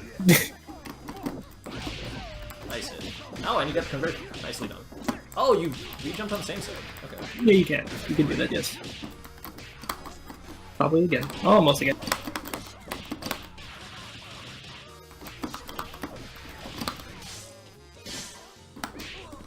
Oh, I messed it up. I had it. Oh, you almost had it. I believed in you. I saw it happen. Fine.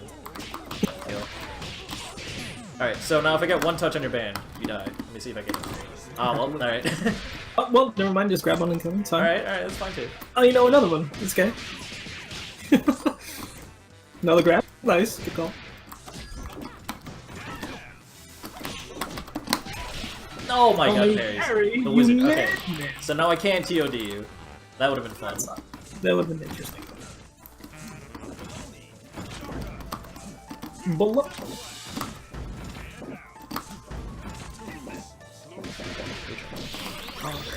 No, the A-Train into level 3. I do not agree with this because you just wasted that. You usually want to use this level 3 for when you're sure that you do a combo. You want to make sure that your opponent kills. So you want to normally push block guard cancel the SSJ and into a heavy counter hit punish. Like, even though I'm basically dead anyway. Crank, believe. Believe, Crank. Oh, nice. Okay. Crank should believe. I don't know.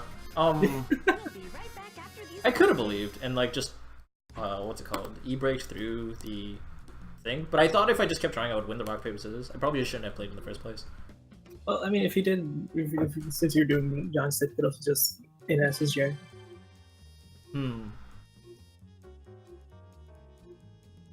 I think I was fishing too hard for the TOD.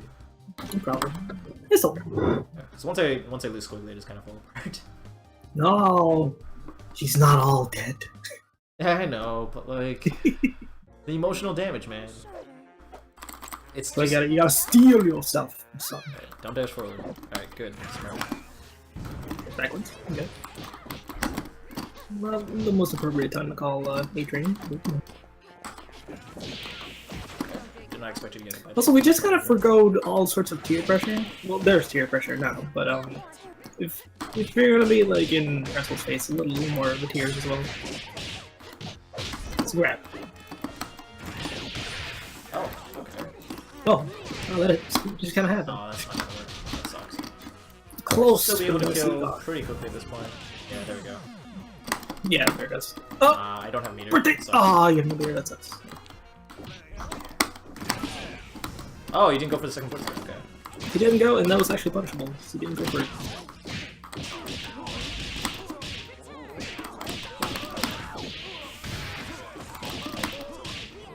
Mortis. Frank goes for the. Oh man, we got parry. Oh, that's grab vulnerable. No, it's not fair. Why is the Mortis so bad? Right, there we go. That was punishable. Together. I messed that up. It seems we were matching something. That was not right.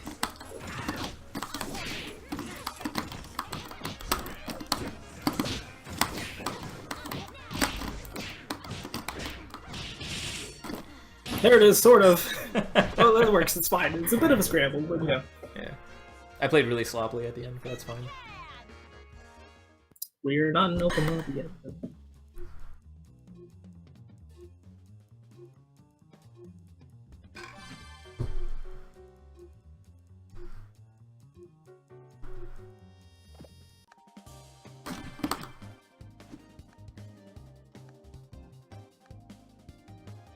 I think you're really, really grab happy with ban.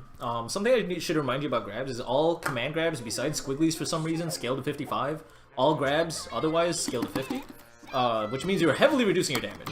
It's kind of one of the weakest parts about ban. The reason he has such high damage in the first place is because he's such a grab-focused character, and that means basically that a lot of his damage is actually going to be doing half as much as it probably should. Well, closer to like 70% or so of what it should do because you get blood blizzard.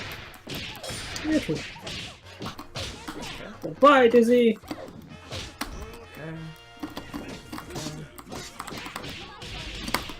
Oh man, the long range confirm. Good. Ah, thought you were more patient. Oh, you almost had the big stuff.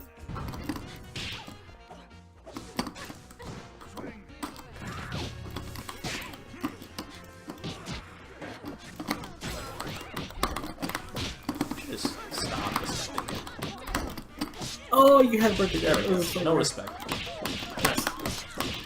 I fight Penny all the time, so he just kind of always knows when I'm not going to respect him. Okay. This is really weird for me. Oh, you gotta think like it's not Penny. It's hard, man. It's All I hard. fight. Then again, Penny's been conditioned by my Fuku that like whenever he sees like another Fuku, he's gonna expect grab, and then I never grab. I'm just gonna make this safer. That works. That's fine. It's gonna get hit. That's fine. Nice blocks and reaction. Like, I see you reacting to my pressure. That's clean stuff. Oh man, that was dumb. You had it. That was bad. Alright. I need to start doing the Kenji thing, because it's a really cool conversion when he does it. It's true. No, that chair is made of the most invincible adamantium you've ever seen. That's not gonna kill. It will if he gets the throw off of this, but no. Decided not to. Nice.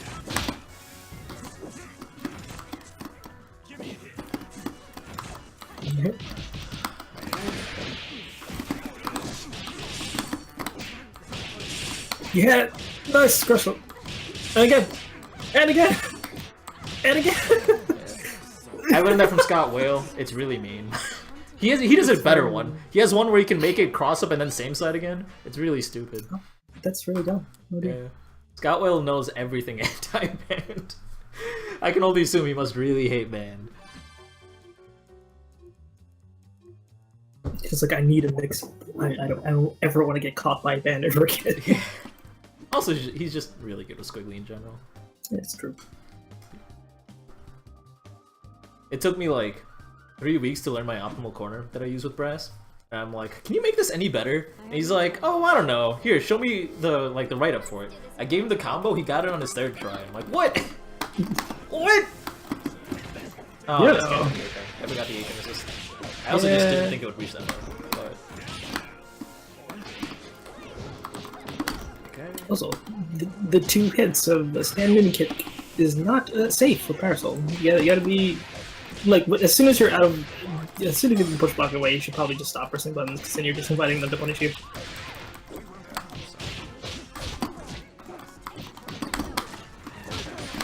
all of that. It's Nope. You had me here. You got a birthday right there. I just wanted to damage, honestly. That's fair. That's fair.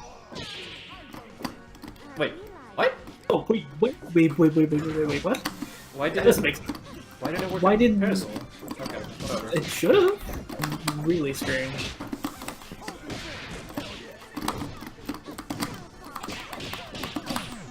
Doesn't matter, I guess.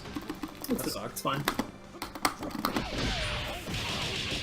This is the point where you just stay around the chair and never put it back in. Oh shoot, not a good button from neutral like that. Yeah, with the meter spin? I thought you were gonna go for the cross-up thing, we just did yesterday. He just always only blocks in one direction. And it's... Yeah. So that's something you like. If you're seeing, this seems to be only for Squiggly because when I was fighting with solo ban, you changed your block perfectly for block strings. I think you don't have matchup experience for Squiggly specifically, because it seemed like with Parasol you were always down back against her, like you were trying to always build pillar charge, and it felt like with Band, no, not with Band, when I was applying pressure to your band, you only wanted to block in one direction. Like you were trying to buffer a charge, and then you were over committing to building that charge and not switching directions. Remember, if you switch from back to down back, you keep your back charge. And you didn't do that often with your band. At least it felt that way, especially in that last match. That might be just because you don't know Squiggly's block strings and pressure and stuff, or hit strings, but just keep that in mind. Also, just mash more.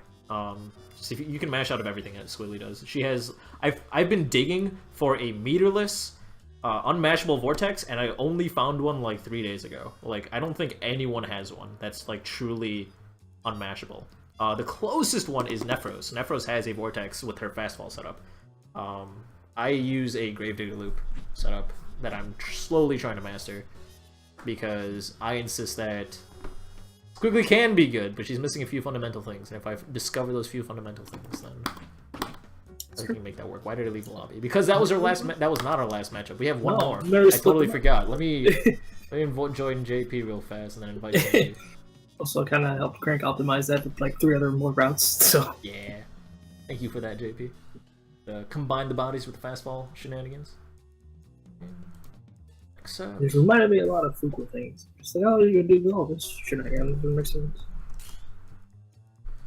We'll give this a go. This D-pad might be jank, so if that doesn't work out, next match I'll try stick. Let's see if that works.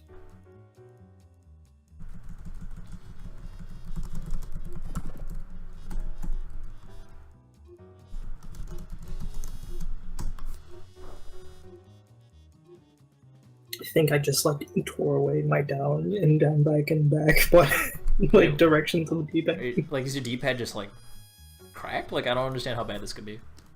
No, like I have to press like really hard for the butts to activate. Yeah. So I might try to stick it and see. Yeah. His name is Underscore, which I think is Gruesome. The chair can't break. It's like a character canonically. Its name is The Hurting, and is like Bayo's best friend and has been there since like forever. There was actually talk going on that it'd be funny like if Bayo like would talk to the chair, especially like during his story mode or whatever, because like in his head the Hurting is like a real person.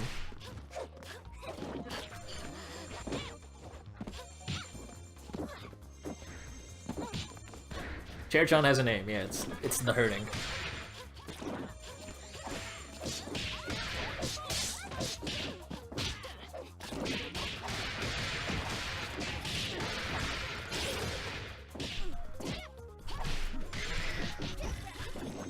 Apologize for the silence, just give me one quick moment. There we go. Alright. I'm seeing a few frame drops, I don't know why. I think for the most part it's fine. Okay. There we go.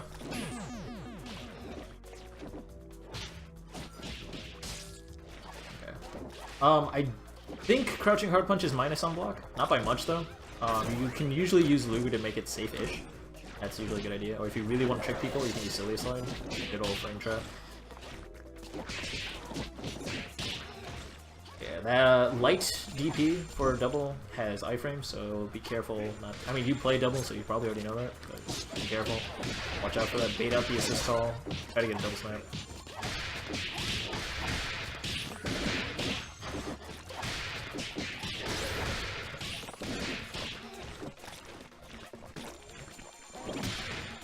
Ooh, yeah. Crouching hard punch anti is way better than it should. That fireball does 980 damage of chip, I think, right?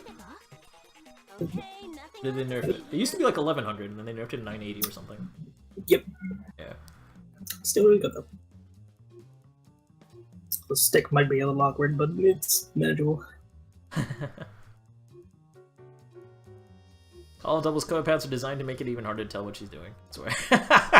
Only if you combine it with assist, really. If you have like red double and like a, oh man, what's a good combination with double where like it's actually impossible to tell what's going on?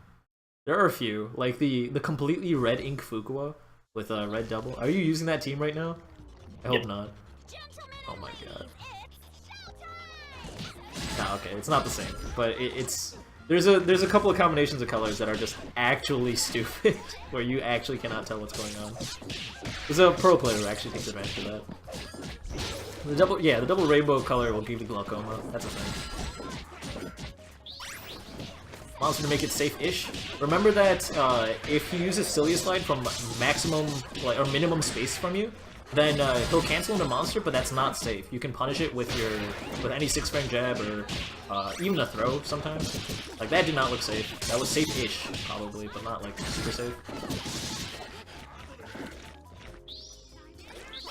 Just using DHC into cat heads to get out of there. Careful. Oh yeah, you jumped up and did an air grab. That's unfortunate.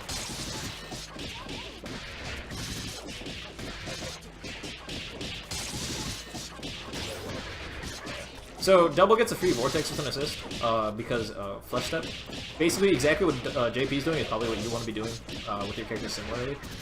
You just get a free 50-50 with flesh step, and you can also just make it same side again. You can like flesh step twice before your opponent's able to do anything with that. It's a very, very powerful vortex. It's very free, honestly. Probably one of the easiest vortex to do in the game. So practice the vortex. Vortexes are really powerful in Skullgirls, and they're kind of reserved for like really high level. I shouldn't say reserved for high level play. People don't really work on like vortexes until high level play, or upper intermediate really. Once you have a vortex is basically a situation where you can constantly loop back into that situation. That's A, and B, your options from that situation cover certain things. So what I mean by that is like there might be a button that beats you if you go same side, but that same button will not beat you if you go cross up. For example, that's what I mean. And vortex is basically a way you can force your opponent to keep on being stuck guessing what they should do to get escape without really being able to react to what you're doing. And Devil's Vortex is one of the most powerful in the game. Yeah. And then once you have a vortex down, you can start like min-maxing your set play, and like things get a little bit more advanced, and then all sorts of fun stuff can come out of that.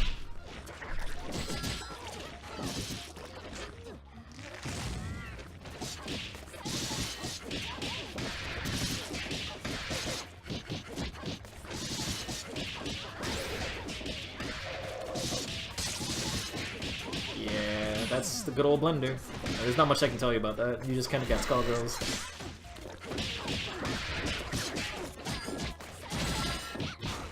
Block on barrel. Did he just... Oh. Oh! Oh! Shimzy's internet is acting up. That's unfortunate.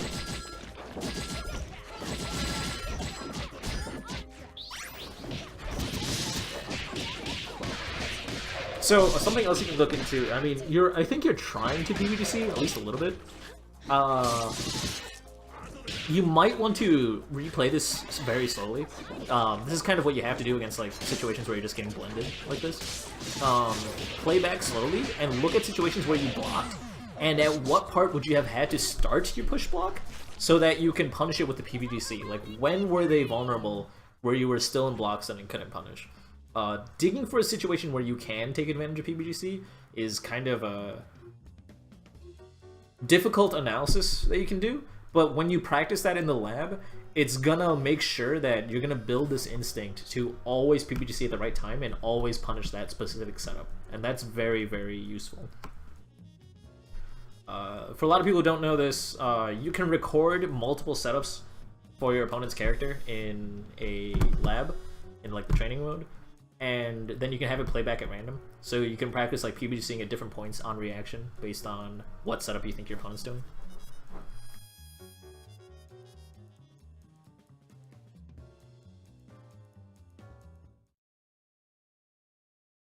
Now for the main attraction! Let's do this in one take. Let's rock! Watch the back!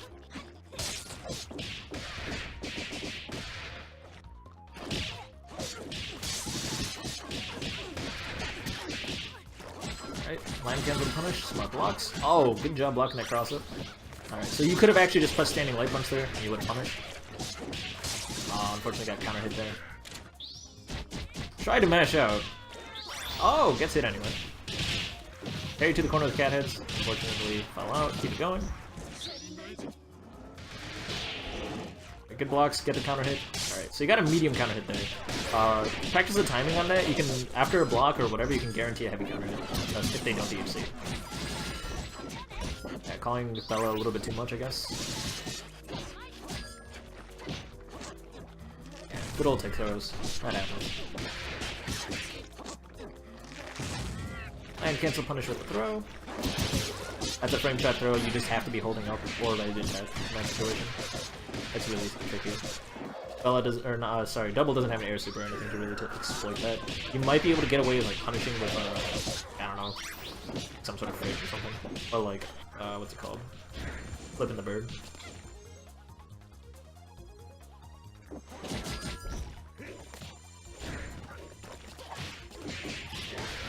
Gets that hit confirm. Yeah, alright. Well done, Chimsy. Really bringing it around. Let's get a round Ooh, of stick. applause for our contestants. So I think there's one more game, right? Here's one more. Yeah.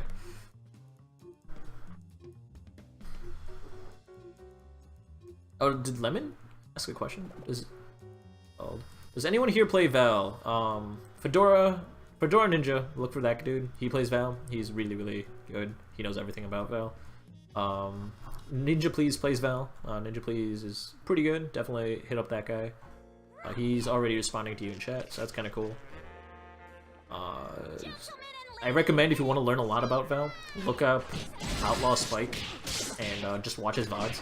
He goes to Xanadu every month, and he went to Combo Breaker this year for 2017 and made it to top 4. I think he lost that top 4? Maybe top 3? I think it was top 4. But yeah, definitely take a look at that. That's some good stuff. Alright, using DHC, using cat heads to try and make it safe. That does get punished by Car. Remember, when Car comes out of the corner, it is actually unreactable. Yep.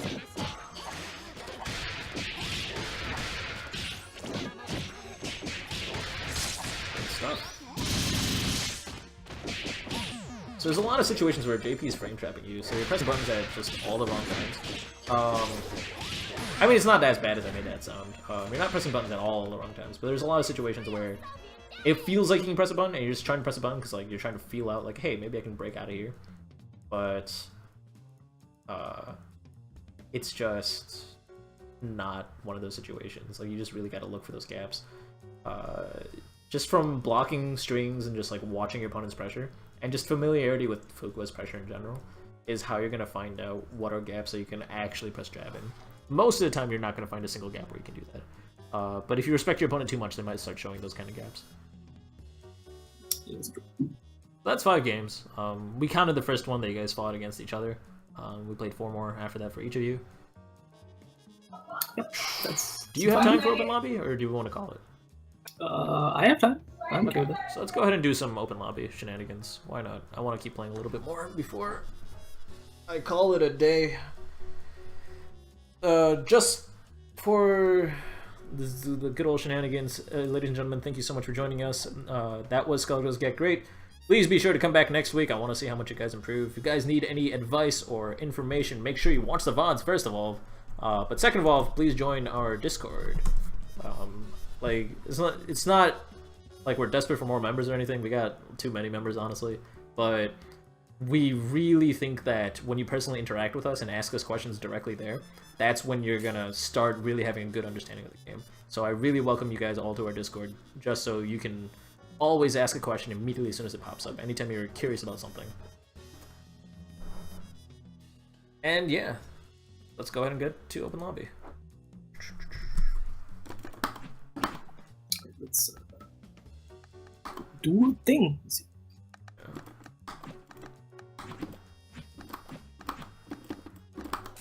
Alright, so we're in the lobby. Join the group chat by typing !GG8 chat and type, oh whoops, I messed that up, !GG8 chat, there we go. Click on that link, click join chat on the right hand side. If you were participating today, you're probably already in there. Right click the crank machine or anyone else you see in this lobby and click join game, and then you'll be able to join our lobby. We'll keep this going for, I don't know, 20 minutes? Sounds reasonable. That sounds fun to me. 4 or 5 games. Yeah, that's right. Pretty small lobby, but, or pretty small open lobby, but man, we got Mario Odyssey to play. Probably something else here. More importantly, I have food. Got it. You didn't eat yet? Yeah. Of course not, man. I woke up and I'm like, alright, time to go get my Switch, and then I got my Switch, and then God. I started downloading Mario Odyssey because, you know, they didn't come with a physical copy because reasons. Oh, that's not what I expected.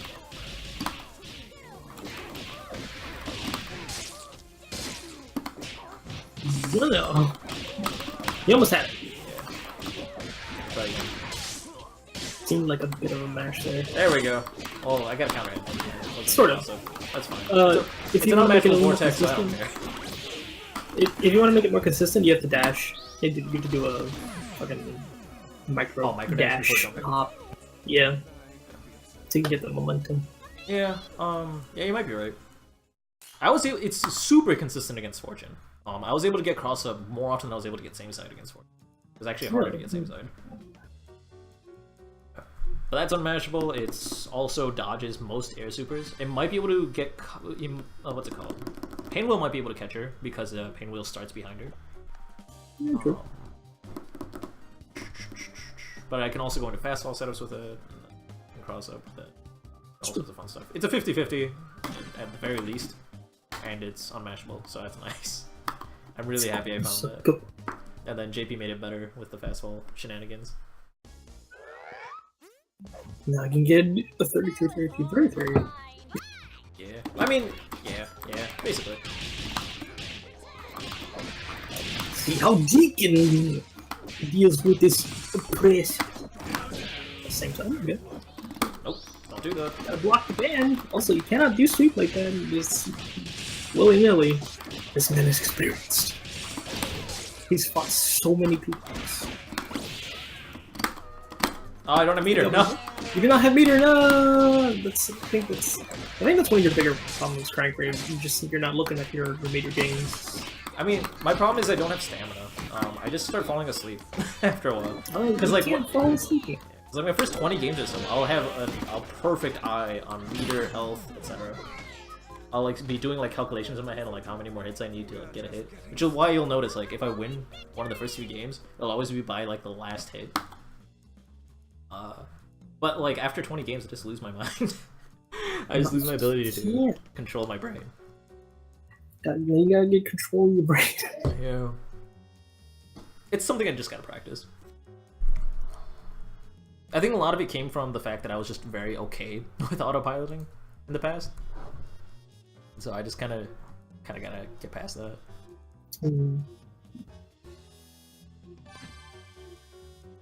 Good games, by the way. Jerusalem one more time. Let's go. This is really forcing me to learn how to play stick, and I don't appreciate it. I love stick. And you're missing out.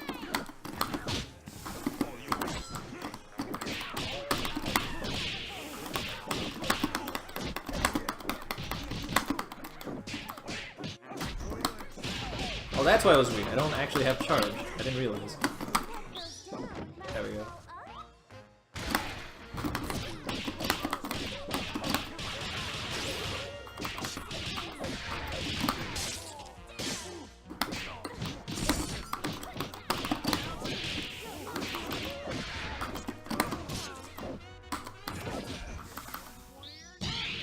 Very well.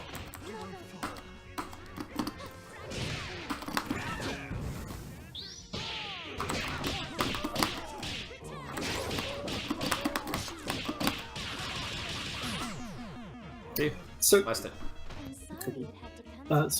Deacon, if you're gonna be playing the way that you are playing, it's fine to do M-bang, but like to immediately start your zone against double. She has one like the second fastest dash in the game, like right next to Parasol. I would say they're pretty even. Also, if you like M-bang a lot, sweep into M-bang is really funny. That is also really good. But if you're gonna start your zone from where I am, I could just immediately dash up to you and just continue back with the pressure. Like you really want to get an item drop ready before you start with the bombs. To be honest. Yeah. Hey Wing, if you're still watching, I was telling this story earlier, like before you joined, as far as I can tell. But I actually met you in 2015, and I don't think you remember that, and it's really funny to me. I don't know, because like I think you kind of know who I am at this point, but like you don't remember me at all from 2015, and that's fine. Just amusing to me. I saw you play. I think it was top 4, and then I went up to you. I'm like, "You got a new fan?" And then like we talked for a bit and chilled. I'm like, ever since then, I've just kind of been following you. I was happy he remembers. He recalls. Oh, he does recall. Oh snap! Totally recall. It's amazing. So happy you remember me.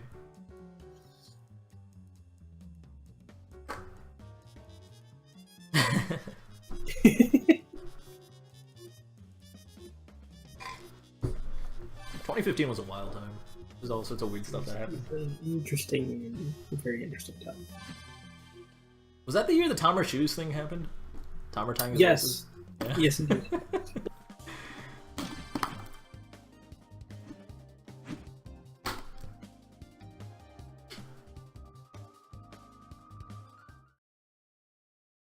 Here comes trouble. Roll camera and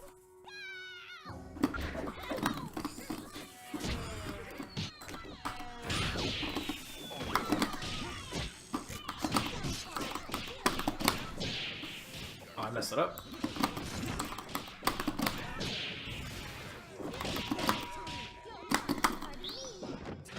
Dead flowers be around. Oh, that's right. I already used.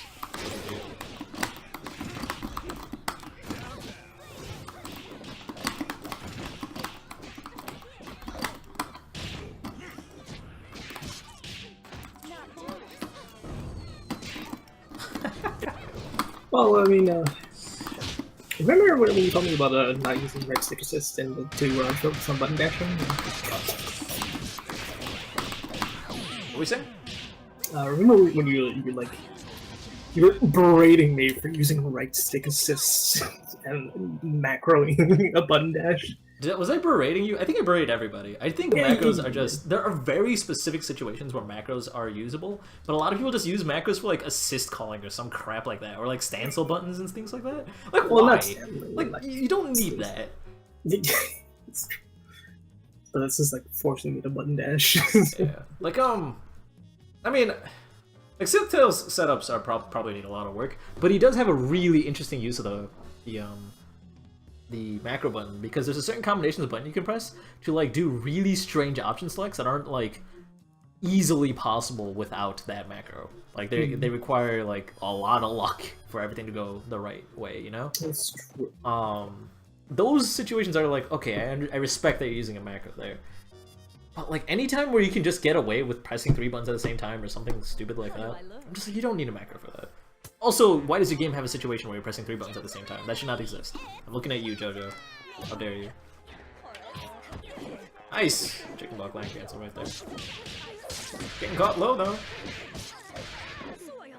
Yeah.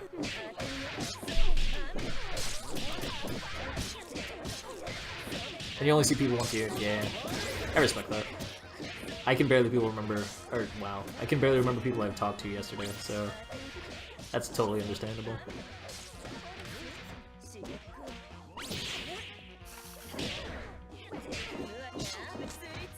Good old TikTok. Anyways, what was the story you were trying to tell me after you're done blending? So you were like, remember how I was berating you? What about it?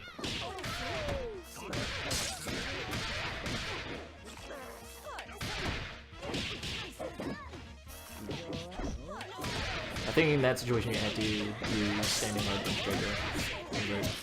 You can also turn that into a weird land cancel mix up where you do 2 hits of standing hard punch into bird. Good old bird insurance. Oh! Getting in there with the throne. JP's been consistently jumping out of your grab reset. That's a situation where you need to start adapting. You gotta make sure that JP is, well, getting punished for jumping out of that. Like, just do the same setup, but instead of grabbing, just jump up and air grab. It'll be on a read. It's safe-ish. Your air grab's really good, especially as Eliza. Eliza's air grab is very noteworthy. Wait, what was your story? You were trying to... Oh, yeah, it was, I remember it was like DTN or something like that. He was telling me, it was like, why are you using the right stick system? It was like, I cannot call assists by pressing buttons. And like, I was also doing, I mean, macro, just use button dashing. Use your thumb and your pointing finger. Just use, like, I mean, I circle could, but I don't and play L claw, or man. R1. I don't play claw, though. How do you play? I play, tactical. What? Yeah. What are your heavy buttons? My heavy buttons are, what is it? The right bumper and the right trigger. Okay, that's what it should be. Okay. Okay, so here's another question. Do you at least claw with your left hand? No. If you claw with your left hand, then at least you could, like... Oh, wait, I think you're confusing what I'm telling you. You don't have to claw to do what I'm describing. Do you just hold your controller like a normal controller? Yeah. Okay, then hit circle with your thumb, and hit R1 with your... what's it called? Pointing finger. Or hit X with your thumb, and R1 with your pointing finger. And you don't need a claw for that. You just kind of get your assist calls from that. I will go for that. I'll keep the macro button dash though. Whatever. I don't blame you for that one as much because button dash input has to be frame perfect. If you don't do it frame perfectly, unlike air, I think air dashes there's a buffer. There's not a buffer for grounded button dashes. So yeah. Everyone good to go? Let's rock!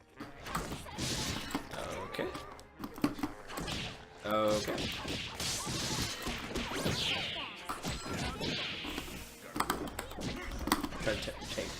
Tried to tech chase there. Tripping over my tongue today. I messed that up. I'm fumbling over my buttons. JP's got me antsy. You got me antsy. Don't do this to me. Or will it blend?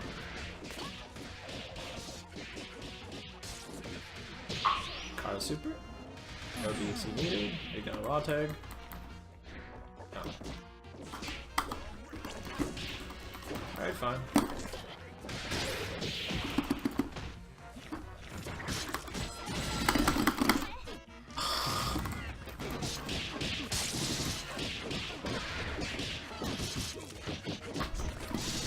Oh my god, that was same side. I'm so dumb.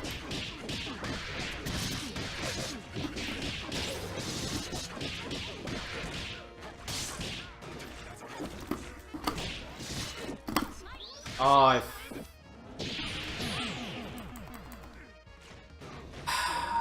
I look like a flub SSJ. my brain just turns off when I fight you, man. I don't. No. You've gotten under my skin. You have my number. It's the demon bones. The demon bones.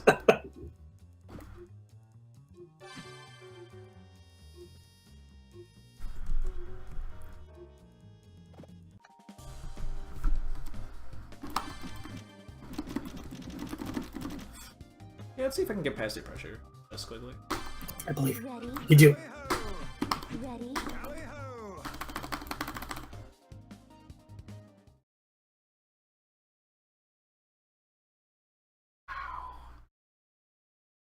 Of course you know this means war. Gentlemen and ladies, it's showtime!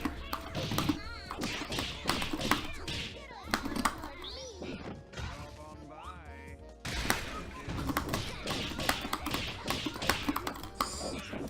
Interesting.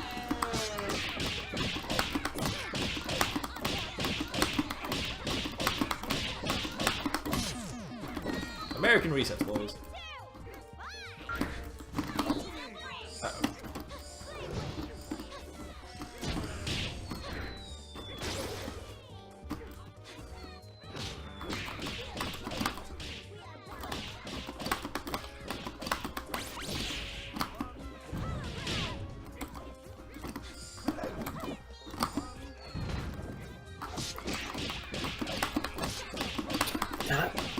Gotta respect the waist of the Jerusalem. Can't just press a button.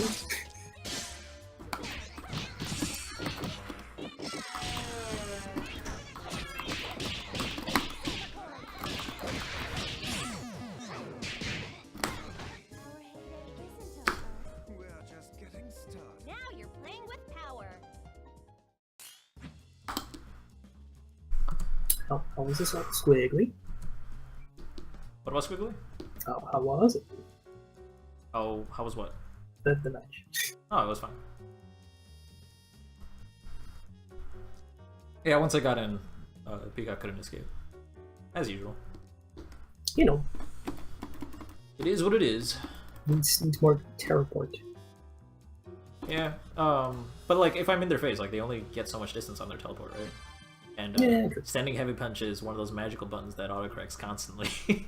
It's true. Oh, God. It autocorrects 3 times, and then, of course, all my specials autocorrect twice, that's kind of nice, I guess.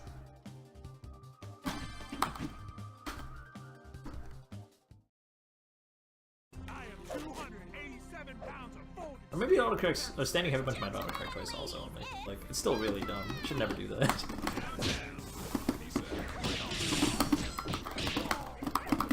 Okay.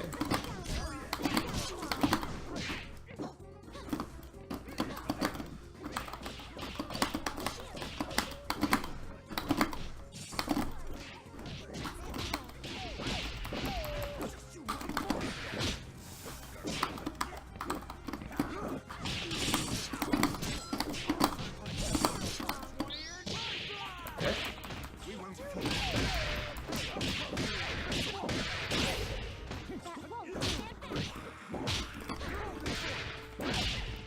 We went for the job.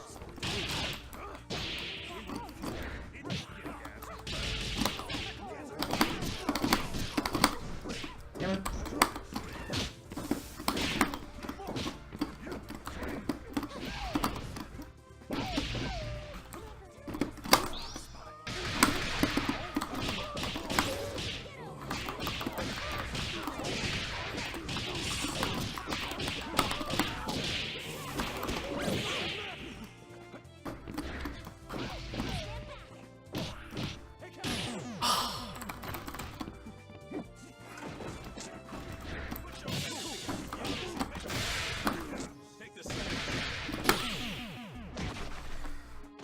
Well played. Ain't got no brains anyhow.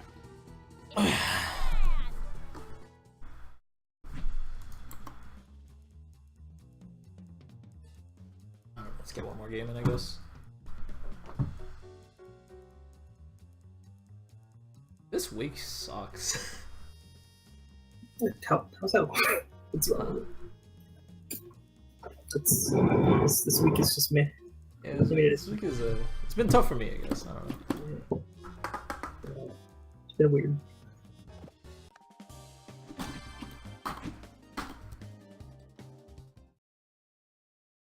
Oh, Leviathan, you should have stayed buried. Blinkety blink.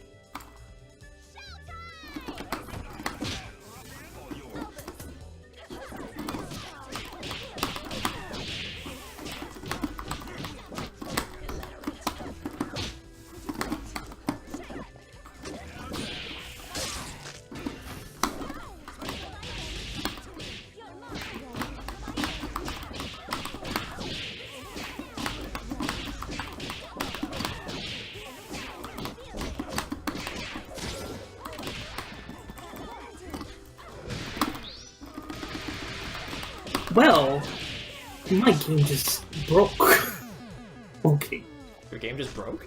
It did. Like, the HUD and everything just went away. Yeah, it does that. That's what I was talking about yesterday when I got like What? the weird just only background. Okay. Yeah, it's weird. Hmm. Gogo's a janky game. Alright then. I feel like if lobbies were like not an issue, this game would be very well polished, all things considered.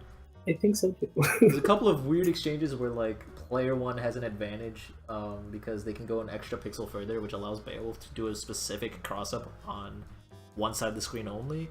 And then there's the other problem where it's like if two people stagger each other on the same frame, even because of how things are calculated one frame at a time, technically only the second player stagger wins because it's calculated after or something. Oh yeah, I saw that, yeah. Yeah. So there's like other than That's those like two stupid. like really specific things, this game is surprisingly concrete. That's Mike Z, I guess. Like, Did a good job on everything he actually worked on personally. Right. Just never outsource lobbies ever again. No. It's for the next time. If there's ever a Skullgirls to go.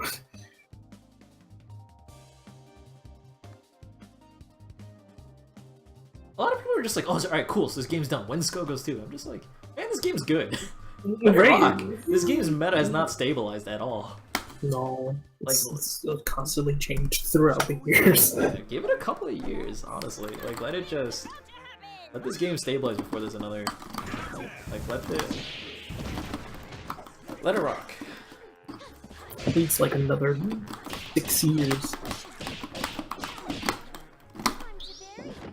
Oh, so I did a little bit too early. That sucks.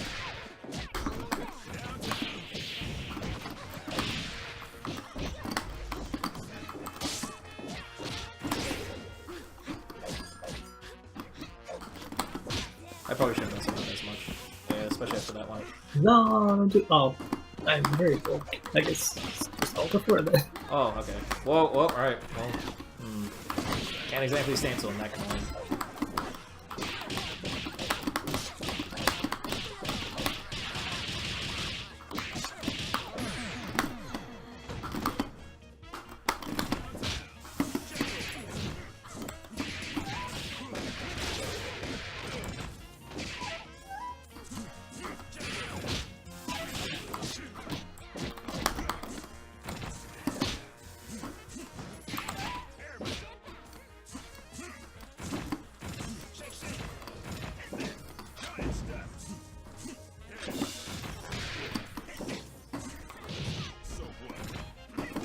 Oh, nice catch. SSJ will not kill. Never SSJ after A-Chain unless you know it's gonna kill. Otherwise, it's just a waste of a meter, really.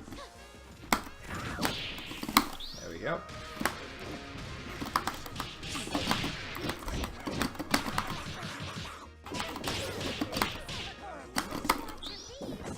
Yeah. What? You shook? No one shakes in this game.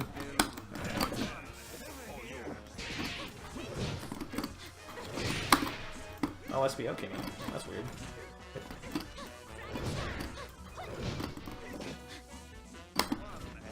Silver cord.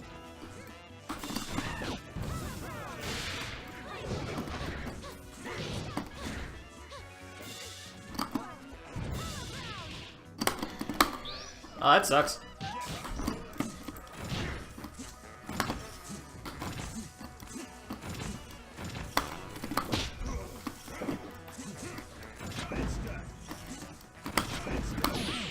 There we go. That's probably gonna be our last game. Ladies and gentlemen, thank you for joining us for Skullgirls Get Great. Shoutouts to JP. Thank you for covering. Really glad I could have you as a co-host. JP, are you still here? I hope you're still here. Hello? Hello? Hello? Alright, well, JP's missing, but shoutouts to JP anyway. He's really, really helpful in the Discord and also just here in general. Brother in arms right here. Thank you everyone for joining us and signing up. Really appreciate that you guys make it out here and support the stream. And also thank you for chat for really doing an excellent job of like answering questions and like giving advice to people whenever we miss a question, because it's hard to keep up with everything. We really really appreciate it, and make sure you guys come out next time. Make sure you guys watch the VODs. VODs will be uploaded as soon as possible. And if you want weekly tournaments, check out Skullgirls Be Great every Wednesday at 7:30 p.m. Eastern time. True. It's good stuff. We got I had the button set wrong. My bad. Oh, your headset was off. Okay. Yeah, but I'm gonna be there next week. Woo! Next week is also the start of the new season. So if you guys want seeding points, the first 3 weeks get you points towards the season finale, which is the 4th week. And on the 4th week, there's a $50 prize pool that you can win if you participate, and you might have an advantage if you get good seeding. So see ya for that. That's gonna be exciting. Shoutouts to all the incredible players that show up, and bye-bye. Later, everybody.